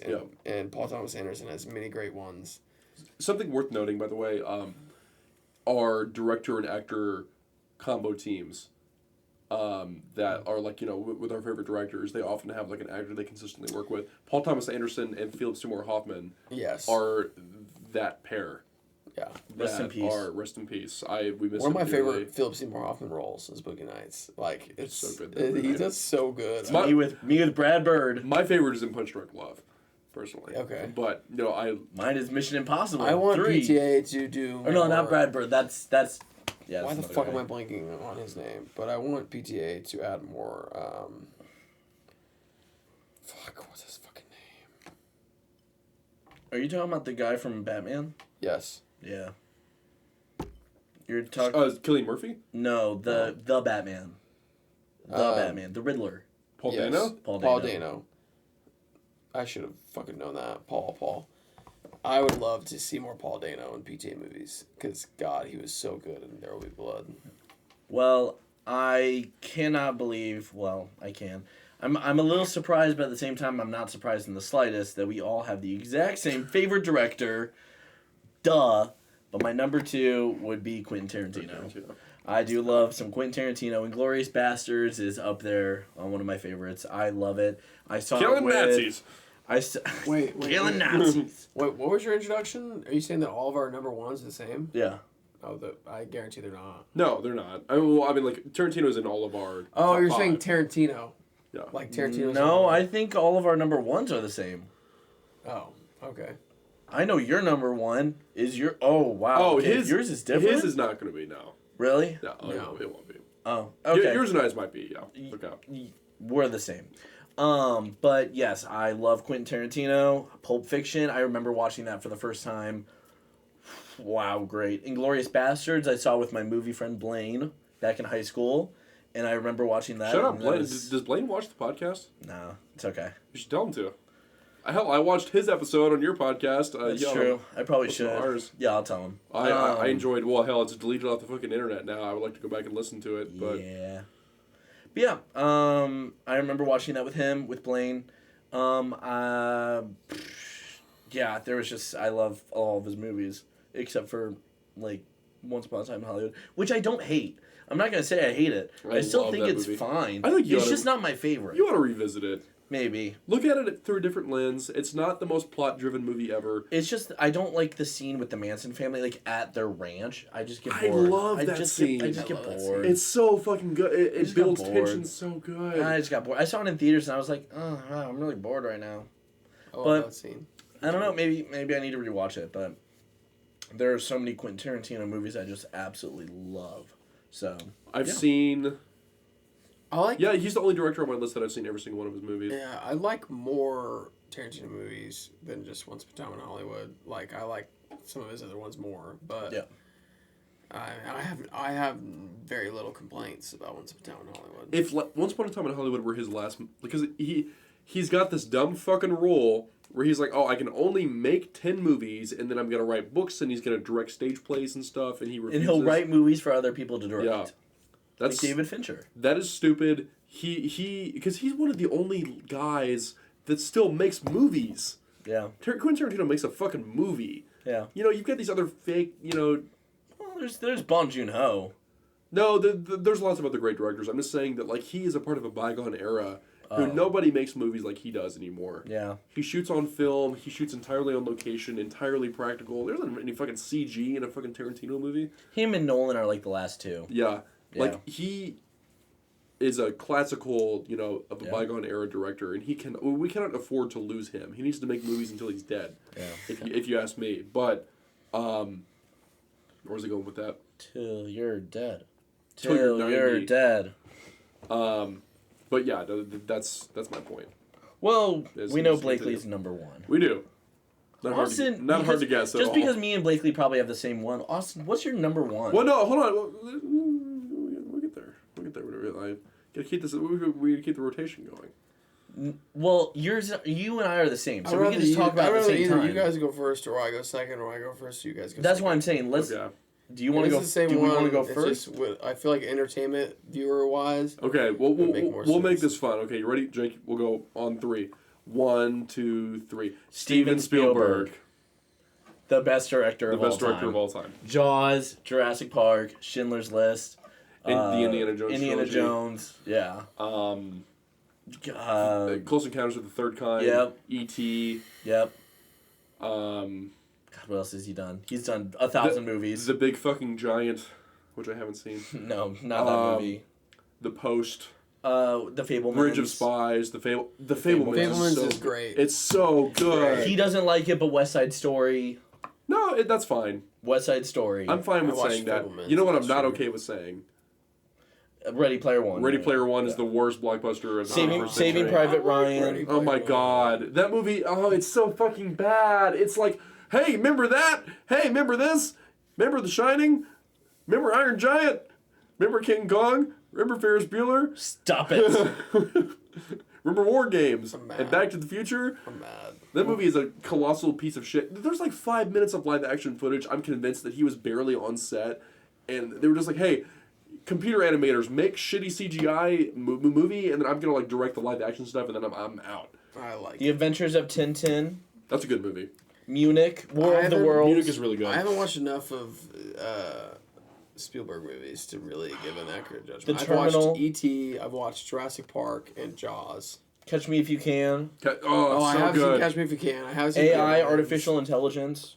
That's a good That's so movie. good. Saving Private Ryan. Saving Private, yeah, Saving Haven't Private seen Ryan. it. Okay. You haven't seen Schindler's List? No, but I imagine once I watch a lot of these movies, he probably would be definitely my top 5. Hook is okay. Empire of the Sun. I like Hook a lot. I've heard of Empire of the Sun is Yep. great. The Color Purple. The Color Purple, I was about to say that. That's great. Yeah. Okay, I need to start watching more of his movies. That's a good. Yeah, Spielberg has made a shit ton of movies. Like Yeah. he's constantly working on something. E.T. I watched a long time ago. I need to watch that again. I love Jaws. E.T.. I loved Jurassic Park. I need to watch again because my first watch through, I was like, meh. So good. Okay, well, watch the first Jurassic Park and then stop. And then Indiana I didn't Jones. watch anymore. Yeah, don't watch like, because I anymore. didn't really like the first one. The Raiders, or the Indiana Jones The haven't seen trilogy. Indiana Jones Raiders. Oh, so good. So We haven't fucking seen good. any Indiana Jones? No. Like Wow. 2 years ago, I tried to make him watch Raiders, and he fell asleep in the first 10 minutes of it. Yeah, it was when you guys were living at the 505. Yeah, it's been that Ow. long ago. How? It's so good. Because he tried to make me watch it when it was late at night. And you know me, I fucking go to sleep. Yeah, I, it's I didn't know him as well then. You I've pulled a dad learned, move, it's trust okay. me. You pulled a dad move, that's okay. But yeah, no, Spielberg is the most prolific. He is great. He's great. He's the I think even like the other directors that we listed in our list, they would say Spielberg is their favorite. Yeah. He's the granddaddy It's of great between directors. realistically, it's between like Spielberg and Scorsese as Yeah. like what directors would say is the best directors ever. I would give it to Spielberg, Spielberg's but better. you know that's the two that would like rival each other. And but Spielberg, God man, I would say that. The closest thing that revolutionary I mean, director. his movies have inspired generations of other people. He created the summer blockbuster. And his best movie Was the summer blockbuster? is Jaws, in my opinion. I mean- Schindler's List is a extremely close second. I'd say Schindler's List is his best film. Yeah. Favorite film, that just depends on the person. But I'd say Schindler's List is his best film. But yeah, Austin, who would you that's say? fair. Because I knew that we would have the same Yeah, one. that's the one. Okay. You guys are going to hate this. This is going to be very, Is the director of Shrek 2. very, very unpopular opinion. Brett Ratner. And I'm not even sure. Not even sure that I should put this person as my number one. Oh. No, wait a second. Are you about to say no. Zack Snyder? My number one I'd be is so Zack upset. Snyder. Oh crap! No, it's not. Oh, okay. But you ruined my joke because literally that was what I was gonna say. I was gonna say my favorite is Zack Snyder. In fact, I was looking up on my phone like Justice League director. No. My favorite director, and it's not necessarily that I think he's the best, but I do think that he has a potential to be regarded as one of the best directors of all time. Oh. And I think that what he has come out with so far are some of my favorite movies of all time. George Lucas. Damien Chazelle? Damien Chazelle. David Chazelle. You know, good one. Another one is Jordan Peele, but keep going with Damien Chazelle. Jordan Peele, I also thought about too. Yeah, I didn't think about that until just now. Yeah, He's only made, what, he's the 4 movies? three. But the 3 he's Get came out Out, with are Nope, all and fucking Us. amazing in my opinion. 3 fantastic movies. I didn't love Us. Not gonna lie. I think Us is one of his darn best. I didn't like Nope as much as I liked. I like Us. Nope a lot. I have a hard time deciding which one's my favorite. Oh, Get Out is- Get Out is Get my Out. favorite. Yeah. Oh, Well, yeah. I feel like I kind of switched though because I think Get Out is probably my number 1, and then I would think I would go Nope and then Us. But No. I think I can definitely see the argument of switching this around because a lot of people really like Us. But Sorry, I got okay. sidetracked on Yeah, that. But yeah, besides keep going Jordan with Peele, yours. because I think that Jordan Peele could also have that. Yeah. Damien Chazelle, every movie that I've seen of his, for some reason, has like really struck me emotionally, and has like it's like I don't know how to explain it, but it's like one of those directors that I feel like he's personally making movies for me. What's your favorite?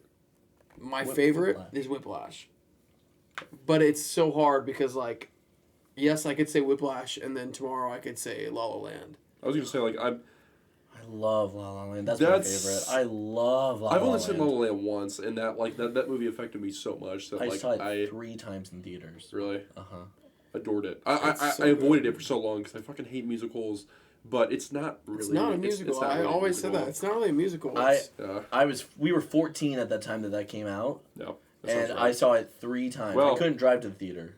Was it 2015? I thought it was 16. I was 17. I was 15. Or was it 16? It was 16 that came out. 2016.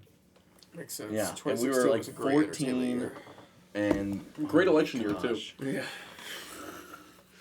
Not. Yeah. Not. Oh, who's the director of Borat? That's my favorite director. Actually. I think that's himself. man, yeah. I Did saw Sacha that. Baron Cohen direct the movie? I don't know. Uh, I even say this, and I haven't even seen First Man. Really? Yeah, haven't I've either. heard great things about it. That's the Ryan Gosling Yeah, fucking astronaut. Yeah, Mission Neil to the Moon. Armstrong To movie, the moon. right? Yeah, Mission to the Moon.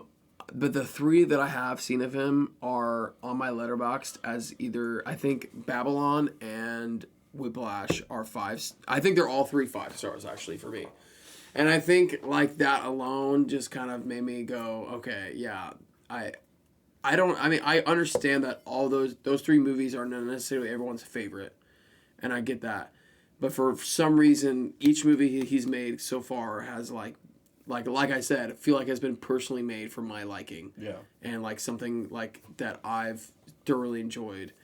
I know Babylon is not necessarily like his most liked, but for some reason that movie, like I could watch that again and again, and I find so much joy in that movie. What's his face and the fucking Tobey Maguire? No, But the Tobey Maguire scene in Babylon it's is really good. fucking awesome, no, dude. but I'm talking about the scene where they can't get the take right. Like she keeps missing her mark, Margot Robbie. and then what's his face calls some dude a menorah motherfucker, and that's just the best insult I've ever heard in my life.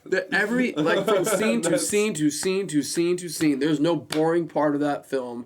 I understand whether you think there's a plot in it or not. I think it's a homage to the film industry and Hollywood as a whole and how it's progressed.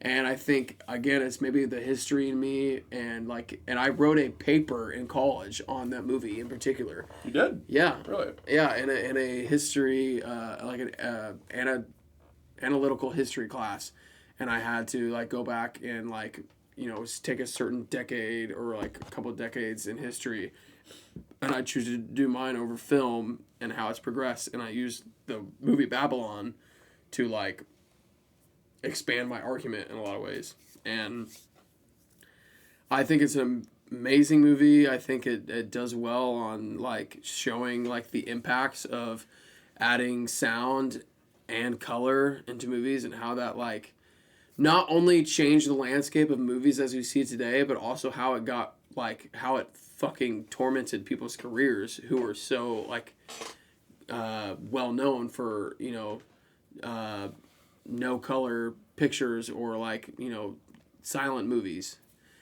Yeah. And then you got La La Land, which is probably the most melancholy. Should have won fucking Best Picture, but it didn't. Yeah, probably the most like what is the best way to describe the ending scene? Like bittersweet, pure heartbreak. You like bitter. It's the most bittersweet ending to the movie, in my opinion. Because I feel no sweet in that ending. I mean, it's just bitter. I mean, it's such a sad, like punch to the fucking gut, heartbreak ending. I don't think so. No, that's perfect bittersweet. He had it perfectly. I don't think so. I think they both found exactly what they wanted, but at the same time didn't get the thing that they probably needed.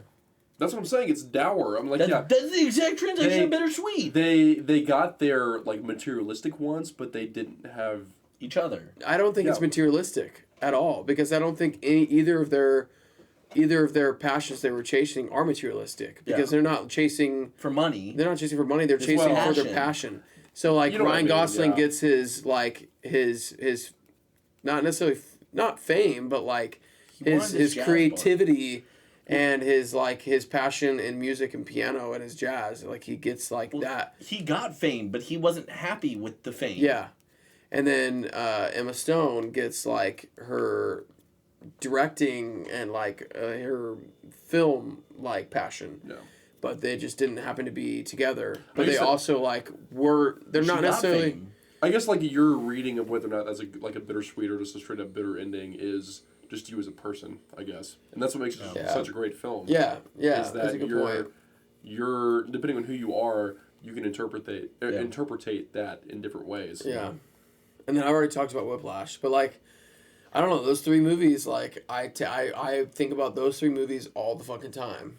So as much as it's weird to put Damien Chazelle, who's only made 4 movies, it's also at the same time. I don't think I have any director, besides Damien Chazelle, where I'm like, damn, those are 3 of my... I could put those as my top 3, and I wouldn't be, mad at myself for it. That's kind of like Brad Bird, honestly. He has not made much, honestly, so don't... Yeah, it's very similar. So I understand that. I need to watch La La Land again. That's a great movie. It's just so hard to watch, because it's an emotionally devastating movie, to me at least. I have a hard time... I don't know. I remember the first time watching it, just floored me. I was like, fuck. I was in a bad mood for probably a week after having watched it. Not a bad mood where I was angry. I was just so sad. I was just like Austin. I just thought it was bittersweet. I was just like, man, sucks that they couldn't make it work. But I don't know. They each got what they wanted. He got his bar, and she got her acting. They kind of got what they wanted. That scene of them in the fucking that jazz place and the kind of smile they give each other and the nod, but that 5-minute scene before where it plays out what their life could have been. Oh, is so fucking awesome. Yeah, that's what I'm saying. It's devastating to watch. Oh fuck! I don't know. Maybe it just depends on who you are and your own lived experiences for how you interpret that. I get it. Yeah, I definitely get that. Or interpret, that's not a word. Interpret. And again, like you said, I think it's also the beauty of the movie and the director. Yeah. It's the beauty of the movie, that depending on your own experience. And if you would have went to Greek Jam, you would have seen that in the script I wrote a homage to La La Land. Nice. You did? I did, but you didn't go. Damn. Or you can hold it over my head. I'm sorry. I'm not gonna hold it over your head. I just wanted to give you one nudge. I got back to the house at 3 o'clock in the fucking morning. I'd driven all night. I was exhausted, and then I had to work that later that day. I'm sorry. I would have been there otherwise. It's okay. Sorry. Well, anyways. That's our favorite directors, that was our episode with Austin Coons. Thank you, Austin, for joining us. That's me. It was fun. It was very fun. It was a good episode. Yeah. Good content in there. Me saying interpretate instead of interpret, which is interpretate is not a word. Austin talking about a man that fucked little boys and liking him. Yeah, because I was that little boy. Yeah. Oh, That'll be for another no, you podcast. missed out on a big So- money opportunity. They made that documentary that you weren't a part of. Oh Yes. yeah, I just was too sad to put it on camera. I'm talking to the man in the mirror. And that man in the mirror got molested by MJ. He was a smooth criminal, all right. He got away with that shit. It's just human nature. What? It's another Michael Jackson song. Oh. Right. When he pulled it out, he just beat it.